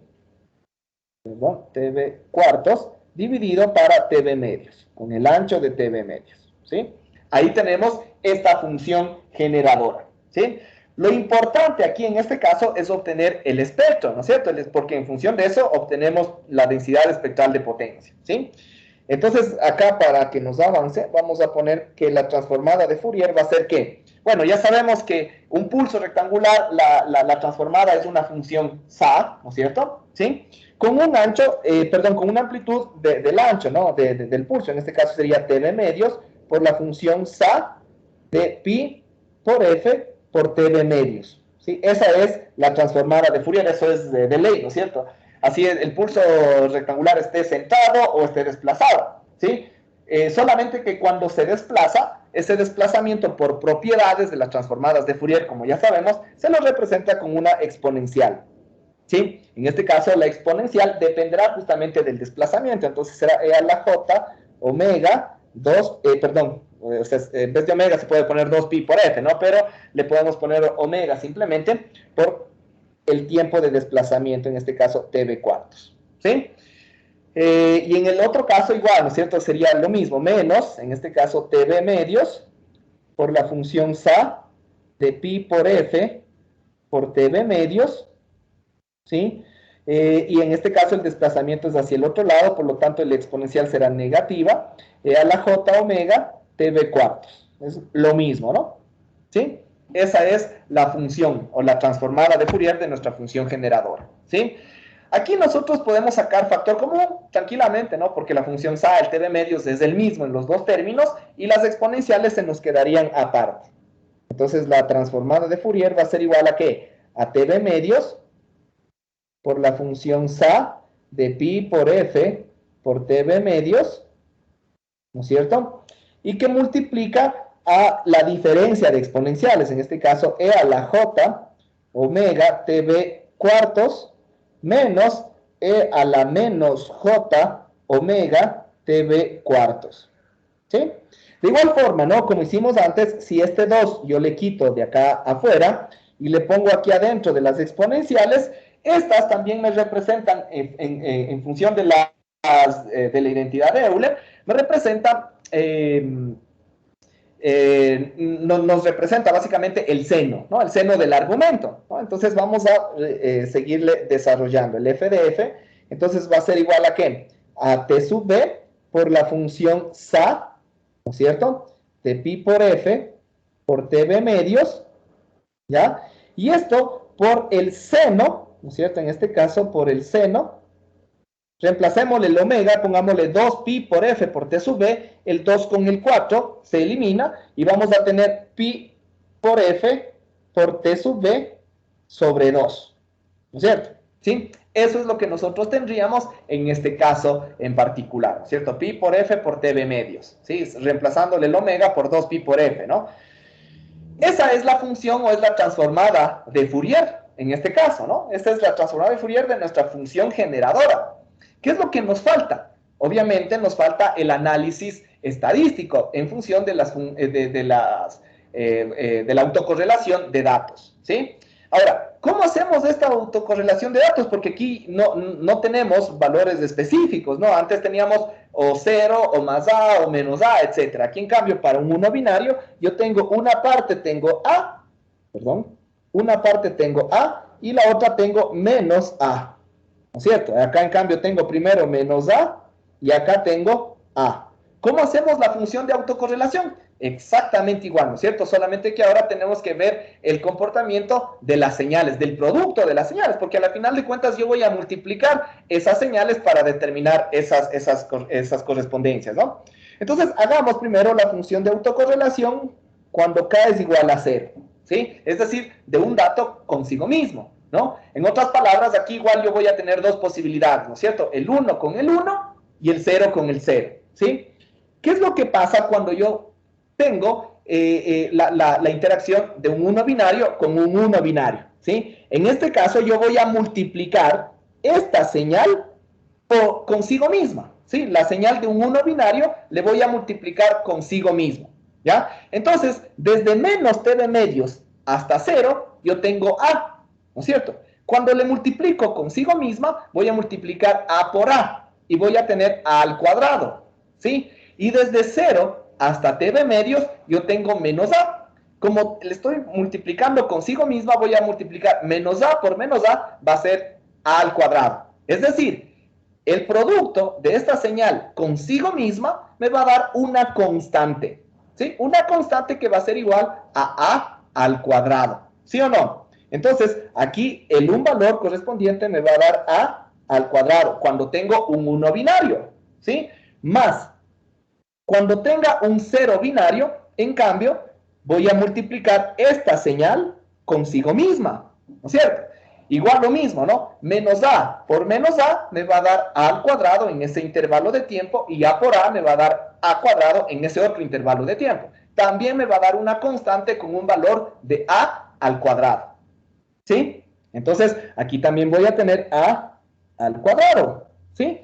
Y eso, obviamente, multiplicado por la probabilidad de ocurrencia. Como son dos posibilidades y son igualmente probables, la probabilidad de cada una va a ser de 1 medio, ¿sí? Entonces aquí voy a tener a cuadrado más a cuadrado, 2 al cuadrado sobre 2 va a ser a al cuadrado. Esa es la función de autocorrelación cuando R es igual, perdón, cuando K es igual a 0, ¿sí? Cuando K es diferente de 0, ¿sí? Cuando K es diferente de 0, voy a tener que mi función de autocorrelación va a ser igual a ¿qué? Ahora, puedo combinar un 1 con un 1, ¿no es cierto? Ya vimos que eso nos va a dar a al cuadrado, ¿sí? Y ahí puedo combinar también un 1 con un 0, es decir, esta primera función con la segunda. ¿Y qué nos va a dar ese producto? ¿Sí? Desde menos t de medios hasta 0, yo voy a multiplicar a por menos a. Eso nos da menos a cuadrado, ¿sí? Y desde 0 hasta t de medios voy a multiplicar menos a por a, también me da menos a cuadrado. Entonces me va a dar desde menos t de medios hasta t de medios una única constante con un valor igual a menos a al cuadrado, ¿no es cierto? Cuando yo combino un 1 con un 0. Es decir, voy a tener menos a al cuadrado, ¿sí? Cuando yo combino un 0 con un 1, es exactamente lo mismo, ¿no es cierto? Es la misma combinación. Voy a tener, en cambio, aquí menos a al cuadrado, ¿sí? Y cuando combino un 0 con el 0, ¿sí? Voy a tener el mismo caso que analizamos antes, me va a dar un valor de más a al cuadrado, ¿sí? Entonces voy a tener aquí más a al cuadrado, como son 4 posibilidades igualmente probables, multiplicado por un cuarto, ¿sí? Entonces a cuadrado menos a cuadrado se va, menos a cuadrado con más a cuadrado se va, y eso es igual a 0, ¿sí? ¿Estamos? Entonces, directamente aquí yo ya puedo sacar la función de densidad espectral de potencia, ¿no es cierto?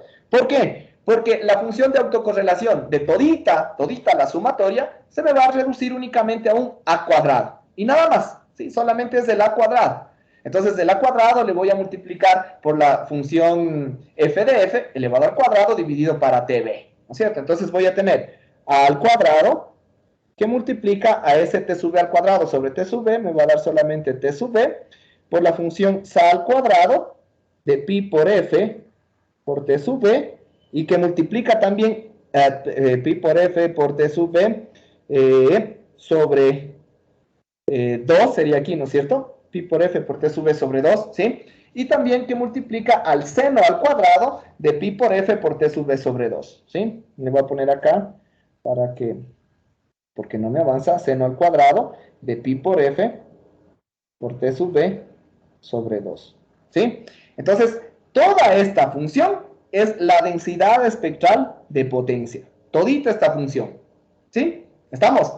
Entonces, aquí, de igual forma, podemos ir analizando cada una de las gráficas, ¿no es cierto? Por ejemplo, la función sa al cuadrado, como el argumento es pi por f por t de medios, los cruces por 0 son cada 2r, ¿sí? Van a ser cada 2r. Y aquí, en cambio, el seno, también el argumento es pi por f por tb medios, ¿sí? Los cruces por 0 van a ser también cada 2r, ¿sí? Van a ser cada 2r. Entonces, la densidad espectral de potencia que nos esperamos tener aquí, igualmente, va a ser más o menos de esta forma, ¿no? Donde aquí va a ser 2r, 4r, ¿sí? Y de la misma forma, y como el seno comienza en 0, de igual forma nosotros vamos a tener algo como esto, ¿sí?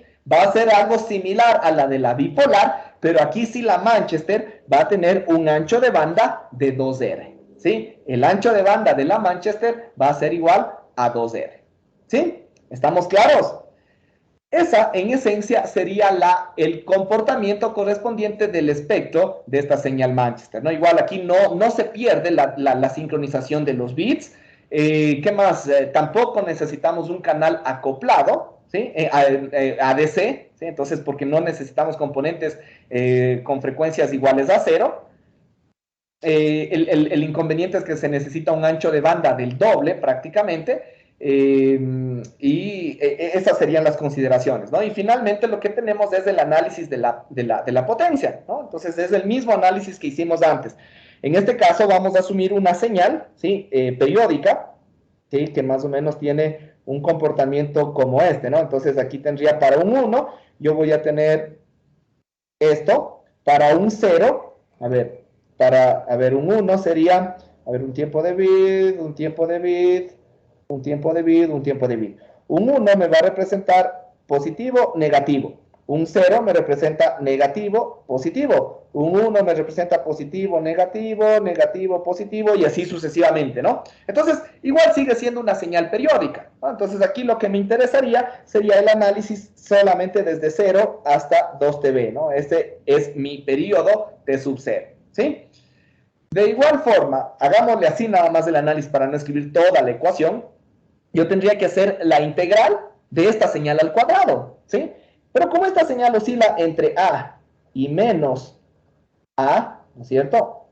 ¿Ya? Entre A y menos A, el momento que yo le elevo al cuadrado, yo voy a tener una única constante igual a A al cuadrado, ¿sí? Igual a A al cuadrado.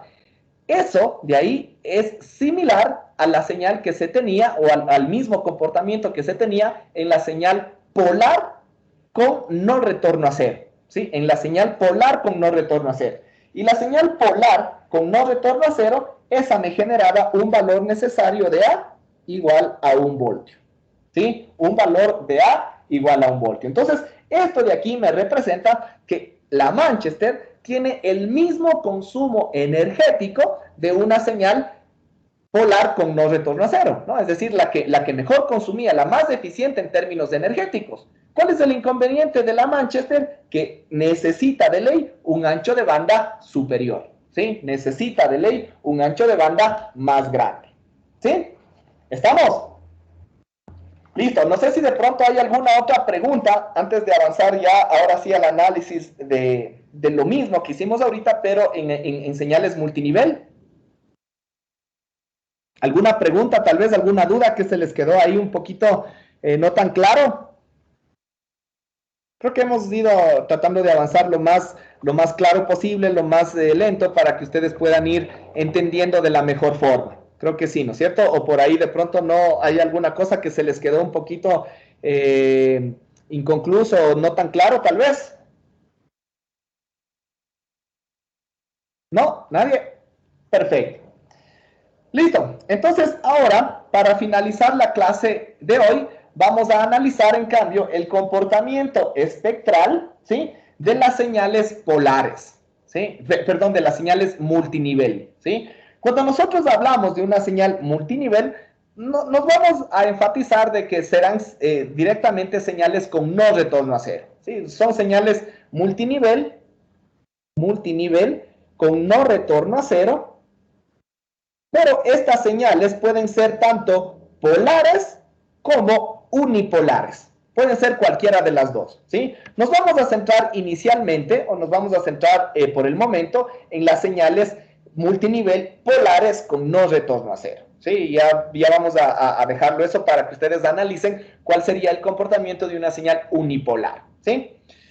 Listo, entonces primero ya sabemos, ¿no es cierto?, que para que nosotros generemos una señal multinivel, ¿sí?, de ley toda nuestra secuencia de bits correspondiente, necesitamos agruparla de L bits en L bits, y cada L bits nos va a representar un símbolo, ¿sí? Entonces, en un tiempo correspondiente ya no vamos a tener N bits, ¿no es cierto? Ya no vamos a tener N bits que ocurren en un tiempo, sino, bueno, ocurrirán los mismos N bits, pero ahora nosotros vamos a considerar que todo lo que transcurre en ese tiempo también son N sobre L símbolos, ¿sí? Entonces eso ya lo habíamos analizado, ya lo habíamos determinado, ¿no? Entonces, obviamente, el ancho de banda que se considera en una señal digital está dada en función de la velocidad de transferencia de baudios, ¿sí? Obviamente, en una señal binaria, la velocidad de transferencia de baudios es igual a la velocidad de transferencia de bits.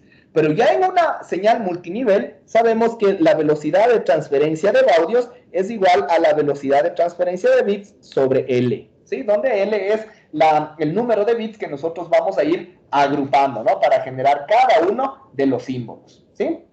Entonces, de la misma forma, ¿no?, recordemos que cuando nosotros generamos esta señal multinivel, dependiendo del valor de L, se van a generar 2 elevado a la L posibles niveles, ¿no? Y eso lo representamos con la letra L mayúscula, ¿no? Entonces, en función de la cantidad de los niveles que nosotros vayamos a tener y también de la amplitud que nosotros vayamos a tener en cada nivel. En función de eso vamos a tener el valor o el comportamiento de la densidad espectral de potencia, ¿sí? Recordemos nuevamente, ¿no? Que la señal, ¿sí? Una señal cualquiera se representa mediante cada uno de los pulsos rectangulares y los valores de cada uno de los símbolos, ¿no? Entonces, no me acuerdo cómo le pusimos antes. Bueno, pongámosle que S de t, ¿sí? Es igual a la sumatoria, ¿no es cierto?, de A sub n, donde A sub n me representa, pongámosle desde n igual a menos infinito a infinito, donde A sub n me representa cada uno de los símbolos, aquí ya vamos a hablar específicamente en términos de símbolos, que multiplica por la forma de onda generadora, que se va a repetir cada t sub s, ¿no es cierto? Esa es el formato general correspondiente que nosotros vamos a tener. Cada sería t menos nt sub s. Ahí sí se va a repetir en ts, en 2ts, en 3ts y así sucesivamente, ¿sí? Entonces, esa es el formato general o la expresión que nosotros ya conocemos, ¿sí? Ahora, de igual forma, sabemos que la forma de onda, vamos a seguir asumiendo que es un pulso rectangular, ¿no es cierto? Un pulso rectangular con una duración, básicamente, de t sub s, ¿no? Un tiempo de símbolo correspondiente, ¿sí? Esto va a provocar, ¿no es cierto?, que la transformada de Fourier de esto, ¿sí? Perdón. A ver, la transformada de Fourier de esto, es decir, el f de f, va a ser igual a t sub s por la función sa de pi por f por t sub s, ¿no? Es lo mismo, solamente que ahorita ya consideramos el tiempo de símbolo, ¿ya? Entonces, ahora sí, ¿qué es lo que nos falta? Lo que nos falta es determinar las funciones de autocorrelación de los datos. Antes nosotros teníamos, ¿no es cierto?, o 0, o más a y menos a, o 0 más a y menos a, dependiendo del código de línea. Como aquí nosotros tenemos un código de línea multinivel que es polar, ¿no es cierto? El polar nos indica que vamos a tener multiniveles tanto positivos como negativos, ¿no es cierto? Es decir, podemos tener valores de 1, de 3, de 5 y de 7 y de menos 1, menos 3, menos 5 y menos 7, ¿no? Dependiendo de cuánto valga L. O podemos tener valores de 0,5 y 1,5 y menos 0,5 y menos 1,5, es decir, ahí tenemos 4 niveles, en el otro caso teníamos 8 niveles y así sucesivamente, ¿no? Dependiendo nuevamente de cuánto valga L, ¿sí? Entonces aquí es muy importante el valor de amplitud de cada uno de estos, porque con esos sacamos la función de autocorrelación, ¿sí? Hagamos el ejemplo que tenemos en el texto, ¿no? Donde nosotros tenemos un valor de L, ¿sí? Este es un ejemplo nada más. Ojo, esto es un ejemplo. Ya si después se les da un valor de L diferente, valores de amplitud distintos, o incluso ya no es polar, sino es unipolar, ya el análisis va a ir modificándose o cambiando, ¿no? Entonces, sobre todo en los valores.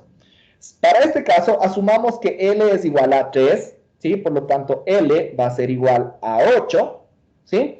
Y supongamos que los valores de amplitud son los que tenemos ahí, ¿no? Los valores de amplitud son más menos 1, ¿sí? Más menos 3, más menos 5 y más menos 7 voltios, ¿sí? Son esos 8 posibles niveles o esos 8 posibles valores. ¿Estamos? ¿Sí?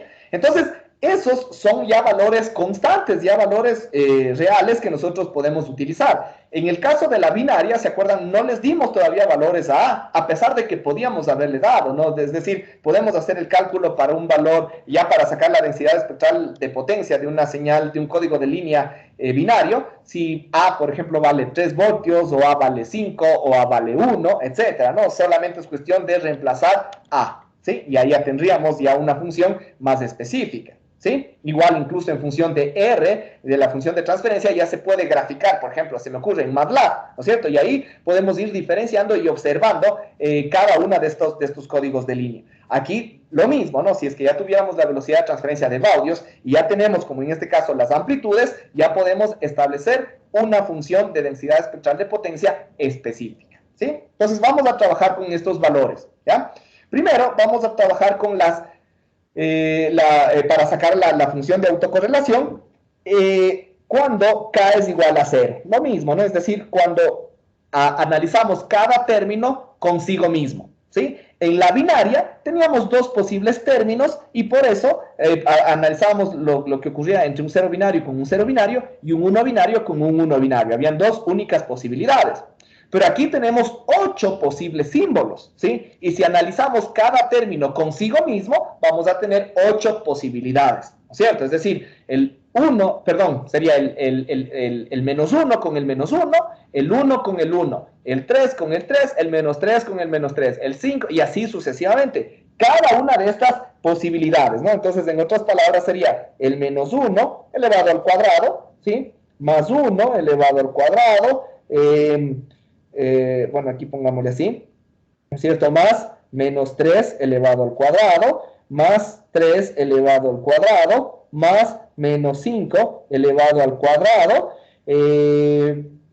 sería más 5 elevado al cuadrado, más 7, menos 7 elevado al cuadrado y más 7 elevado al cuadrado. Ahí están, se supone, las 8 posibilidades, ¿no? 1, 2, 3, 4, 5, 6, 7, 8, ¿sí? Las 8 posibilidades.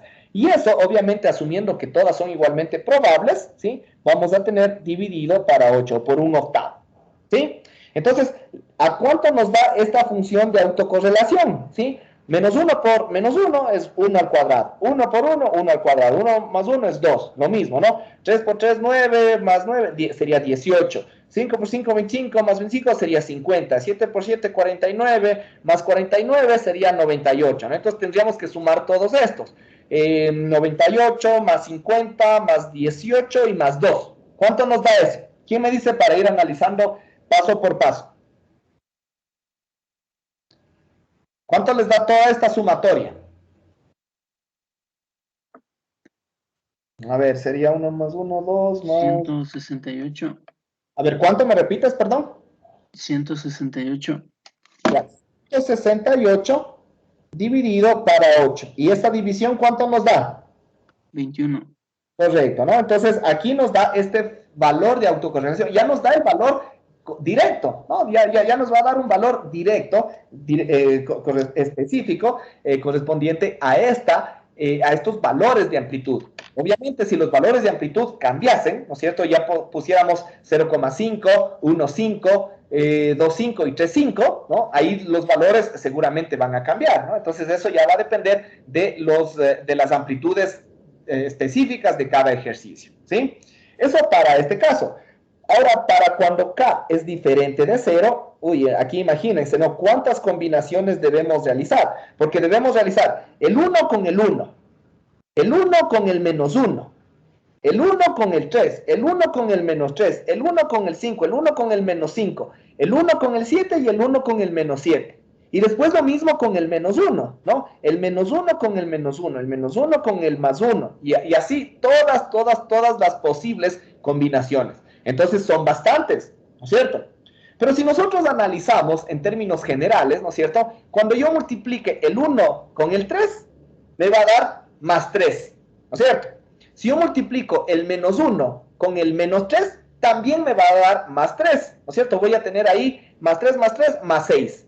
Pero el rato que yo analice el menos 1 con el más 3, me va a dar menos 3. Y si yo analizo el más 1 con el menos 3, también me va a dar menos 3. Menos 3 con menos 3 y más 3 y más 3 se me eliminan. Y eso va a ocurrir con toditas las combinaciones, ¿no? Entonces eso ya es algo que nosotros tenemos que visualizar, ¿no? Entonces esto a la final de cuentas va a ser igual a 0, ¿sí? Esto se cumple específicamente en todas las señales multinivel polares, ¿sí? En las polares, obviamente, ¿no? Porque la señal a la final de cuentas está equilibrada entre valores positivos con negativos. Entonces, es lo que nos esperamos.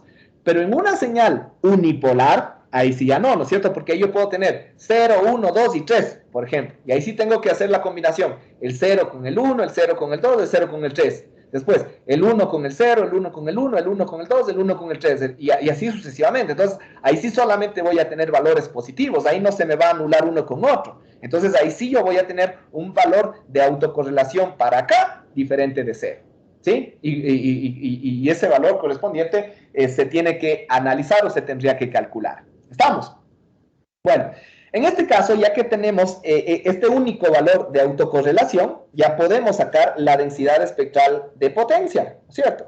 Donde vamos a tener nuestro valor correspondiente, ¿no es cierto?, de la autocorrelación, que en este caso sería 21, ¿no es cierto? Es un único valor, multiplicado por la función la transformada de Fourier de nuestra función generadora elevado al cuadrado sobre t sub s. El t sub s al cuadrado sobre t sub s me va a dar t sub s nada más, y por la función sa al cuadrado de pi por f por t sub s. ¿Sí? Entonces, esa es la densidad espectral de potencia. Entonces, obviamente aquí los cruces por cero se van a dar cada que la frecuencia es igual a 1 sobre t sub s, es decir, cada v, cada velocidad de transferencia de baudios, ¿no? Entonces aquí igualmente yo voy a tener una función similar a esta, ¿no? Es igualita, solamente que aquí ocurre cada d, donde d en este caso es igual a la velocidad de transferencia de bits efectiva sobre L, ¿no? Entonces, obviamente aquí, a diferencia que si yo la transmitiera solamente la señal digital binaria, el ancho de banda sería R, pero como yo le hago multinivel, el ancho de banda ahora se va a hacer D, ¿sí? Que es R sobre L, es decir, un ancho de banda menor, ¿sí? Dependiendo de si L es 2, 3, 4, o sea, el ancho de banda va a bajar a la mitad, a la tercera parte, a la cuarta parte, etcétera, ¿sí? Entonces, ahí justamente observamos este incremento en la eficiencia espectral, ¿sí? Es decir, ¿a qué se refiere este término o este nuevo término correspondiente de eficiencia espectral? Es decir, a cuánta velocidad de datos, ¿sí? O a la cantidad o a la magnitud de datos correspondientes que yo puedo enviar en un mismo ancho de banda, ¿sí? Eso se refiere a la eficiencia espectral, ¿no? Entonces, por ejemplo, obviamente, ¿no? Como les decía, si yo envío una misma velocidad de transferencia de bits solamente como señal binaria, yo voy a necesitar un ancho de banda más grande, ¿sí? Mucho más grande. Pero si yo envío la misma velocidad de transferencia de bits, ¿no? Porque es la misma, pero mediante una señal multinivel, para ese caso yo voy a necesitar un ancho de banda menor, pero estoy enviando la misma información, ¿no es cierto? Entonces, eso es lo que me indica básicamente este concepto de eficiencia espectral, ¿sí? Es la relación que yo voy a tener entre la velocidad de transferencia de bits de la señal, ya sea que esté en binaria o en multinivel. Lo que se analiza es la velocidad de transferencia de bits, ojo con eso, cuidado, se vayan a confundir, sobre el ancho de banda generado, ¿sí? Sobre el ancho de banda generado. Entonces, por eso les decía, ¿no? Aquí ya vamos a depender de cada una de esas condiciones. Obviamente aquí las unidades que nosotros vamos a tener será de bits por segundo, que es la de la velocidad de transferencia de bits, por cada hertz de ancho de banda que nosotros tengamos, ¿sí? Que será las unidades del ancho de banda, ¿sí? Esas son las unidades de esta situación, ¿no? Entonces, obviamente, mientras más alta sea la eficiencia espectral, mejor o más eficiente será nuestro sistema en términos espectrales, valga la redundancia, o en términos de ancho de banda, ¿sí? Entonces, esta es la situación. Entonces, yo puedo decir, analicemos, ¿no? Si es que nosotros tenemos una señal binaria, hagamos esa diferenciación, si yo tengo una señal binaria, ¿sí? El ancho de banda es igual a R, ¿sí? El ancho de banda es igual a R. Entonces, en este caso, la eficiencia espectral es igual a ¿cuánto? A 1, ¿no es cierto? ¿Sí? Y eso más dependiendo del código de línea que se utilice. Porque si yo utilizo un código de línea con retorno a cero, unipolar o polar, el ancho de banda es 2R, ¿no es cierto? Y en ese caso, la eficiencia espectral, ¿sí? Se vuelve igual a 1, la eficiencia espectral se vuelve igual a 0.5, ¿no es cierto? Entonces, se disminuye espectralmente, ¿no? Esto, como ya les había mencionado, principalmente es en las de no retorno a cero, y esto puede darse en las con retorno a cero, ¿sí? Mientras que en una señal multinivel, la eficiencia espectral sería igual a ¿qué? A R sobre B. En este caso, vamos a tener la velocidad de transferencia de bits sobre el ancho de banda. Y el ancho de banda ya sabemos que es igual a R, o bueno, en este caso es igual a D en la señal multinivel, ¿no? Es igual a D, y esto sería igual a ¿qué? R sobre L, ¿no es cierto? El R con el R se va, y aquí nos va a quedar simplemente L, ¿sí? Entonces, esto ya me indica, ¿no es cierto?, que la eficiencia espectral en una señal multinivel puede ser de 1, 2, 3, 4, 5, dependiendo de cuánto valga L. Entonces, aquí nosotros podemos decir, perfecto, entonces para mejorar la eficiencia espectral, el valor de L puede subir hasta el infinito, ¿sí? Eso no es cierto, porque la eficiencia espectral también tiene un límite, tiene un valor máximo, y esto depende de la eficiencia del canal, ¿sí? Donde la eficiencia espectral máxima, en esencia, es igual a la relación entre la capacidad del canal, que ustedes ya la debieron haber estudiado anteriormente, sobre el ancho de banda en sí que tiene el canal, ¿sí? La capacidad del canal, por ejemplo, se calcula mediante el producto del ancho de banda por el logaritmo en base 2 de 1 más la relación de señal a ruido. Entonces, obviamente, y claro, tiene sentido, ¿no?, que la capacidad del canal dependa del rendimiento del canal. Si es que hay una relación de señal a ruido muy alta, es decir, casi ruido no hay, o la potencia de mi señal es muy alta con respecto a la señal del ruido, básicamente no importa, es decir, en este caso no va a haber demasiada contaminación de señal, ¿sí? Pero si mi relación de señal a ruido es bajita, implica que el ruido puede ser muy perjudicial, entonces eso me implica que yo voy a tener una capacidad de canal, una capacidad de transmisión relativamente baja, ¿no? Bueno, y esto dividido para B, ¿no? Entonces, a la final de cuentas, la eficiencia máxima, en este caso, va a depender específicamente de la relación de señal a ruido como nosotros observamos en esta ecuación, ¿sí? ¿Estamos? Entonces, y eso tiene sentido. ¿Por qué tiene sentido? Ya creo que también incluso lo habíamos analizado anteriormente. Déjenme ver si tengo espacio aquí para una pequeña gráfica, si no, más tranquilamente les hago en otra página. ¿Ya? Supongamos que yo tenga una señal que puede oscilar, una señal multinivel, ¿no es cierto? Y esta señal oscila entre un valor máximo y un mínimo. Si dentro de esa señal nosotros le establecemos un nivel, otro nivel, otro nivel, otro nivel, y así sucesivamente, ¿no es cierto? Estos son los posibles niveles que una señal puede tener, ¿no? Es decir, puede venir una señal así, más o menos, ¿no? Porque es una señal multinivel, ¿ya? De esa forma se genera, ¿sí? Esa es la señal generada. Pero si esta señal se corrompe a causa del ruido, la señal va a empezar a tener más o menos este comportamiento, ¿no es cierto? Puede venir algo así, y más o menos así, y ya no es una señal perfecta. Pero de todas formas, la señal todavía puede tener ese rango para que el error o el ruido no provoque que la señal se considere que forma parte de otro símbolo, ¿no es cierto? O sea, aquí, por ejemplo, si yo muestreo o tomo cualquiera de estos datos, yo voy a decir, sí, toda esta señal pertenece a este símbolo. Estos datos que están aquí oscilando, perfecto, pertenecen a este símbolo y no hay ningún problema, ¿sí? El momento que nosotros incrementamos demasiado el valor de L y supuestamente estamos incrementando la eficiencia espectral, lo que hacemos es que los niveles, ahora en este caso, vayan incrementando, ¿no? Es decir, aquí voy a tener otro nivel, otro nivel, otro nivel, de pronto otro nivel, y así sucesivamente, ¿no? Hay más niveles. Entonces, el momento que el ruido correspondiente genere estas oscilaciones o estas variaciones de la señal, es posible que la señal, cuando se muestrea y se quiera recuperar, ya no se le asigne al nivel que corresponde, sino se le asigne, por ejemplo, al nivel de abajo o al nivel de arriba.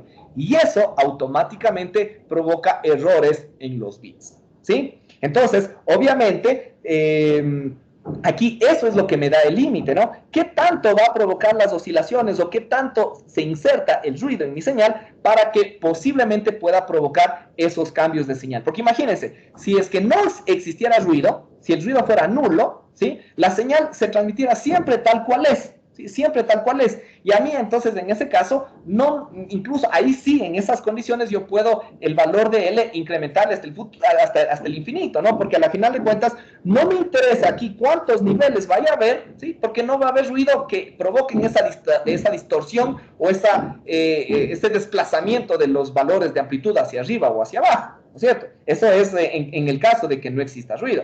Si es que existe un poquito de ruido, de pronto ya yo puedo incrementar bastantes niveles, pero no hasta el infinito, ¿no? Hasta un número límite, Si es que hay más ruido, obviamente yo de pronto puedo poner algunos niveles, pero no tantos, ¿no? Ya me va a limitar el ruido justamente, ¿no? Entonces es por eso que la eficiencia máxima, les repito, la eficiencia máxima que nosotros podemos generar depende única y exclusivamente de las componentes de la relación de señal a ruido.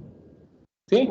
Mientras más alta sea la relación de señal a ruido, más alta será la eficiencia espectral que yo, la máxima eficiencia espectral que yo pueda utilizar para generar una señal multinivel. ¿Sí? Listo, chicos. No sé si de pronto hasta aquí hay alguna pregunta, alguna duda, tal vez. ¿No? ¿Ninguna? Inge, disculpe, con respecto a la correlación, mencionó que siempre va a ser cero en las multinivel, en los polares multinivel, o esa parte como dijo, disculpe. Ah, ya. Sí, la función de autocorrelación siempre va a ser cero en las multinivel polares, ¿sí? Esto de acá. Esto se va a dar siempre en las multinivel polares, ¿sí? En las multinivel unipolares, eso no, ¿sí? Ahí sí tienen que hacer el cálculo y la relación entre cada uno de los posibles valores, ¿sí? Eso sí de ley. ¿Sí? ¿Estamos? Sí, gracias, Inge. Listo, chicos, entonces con eso finalizamos la clase del día de hoy.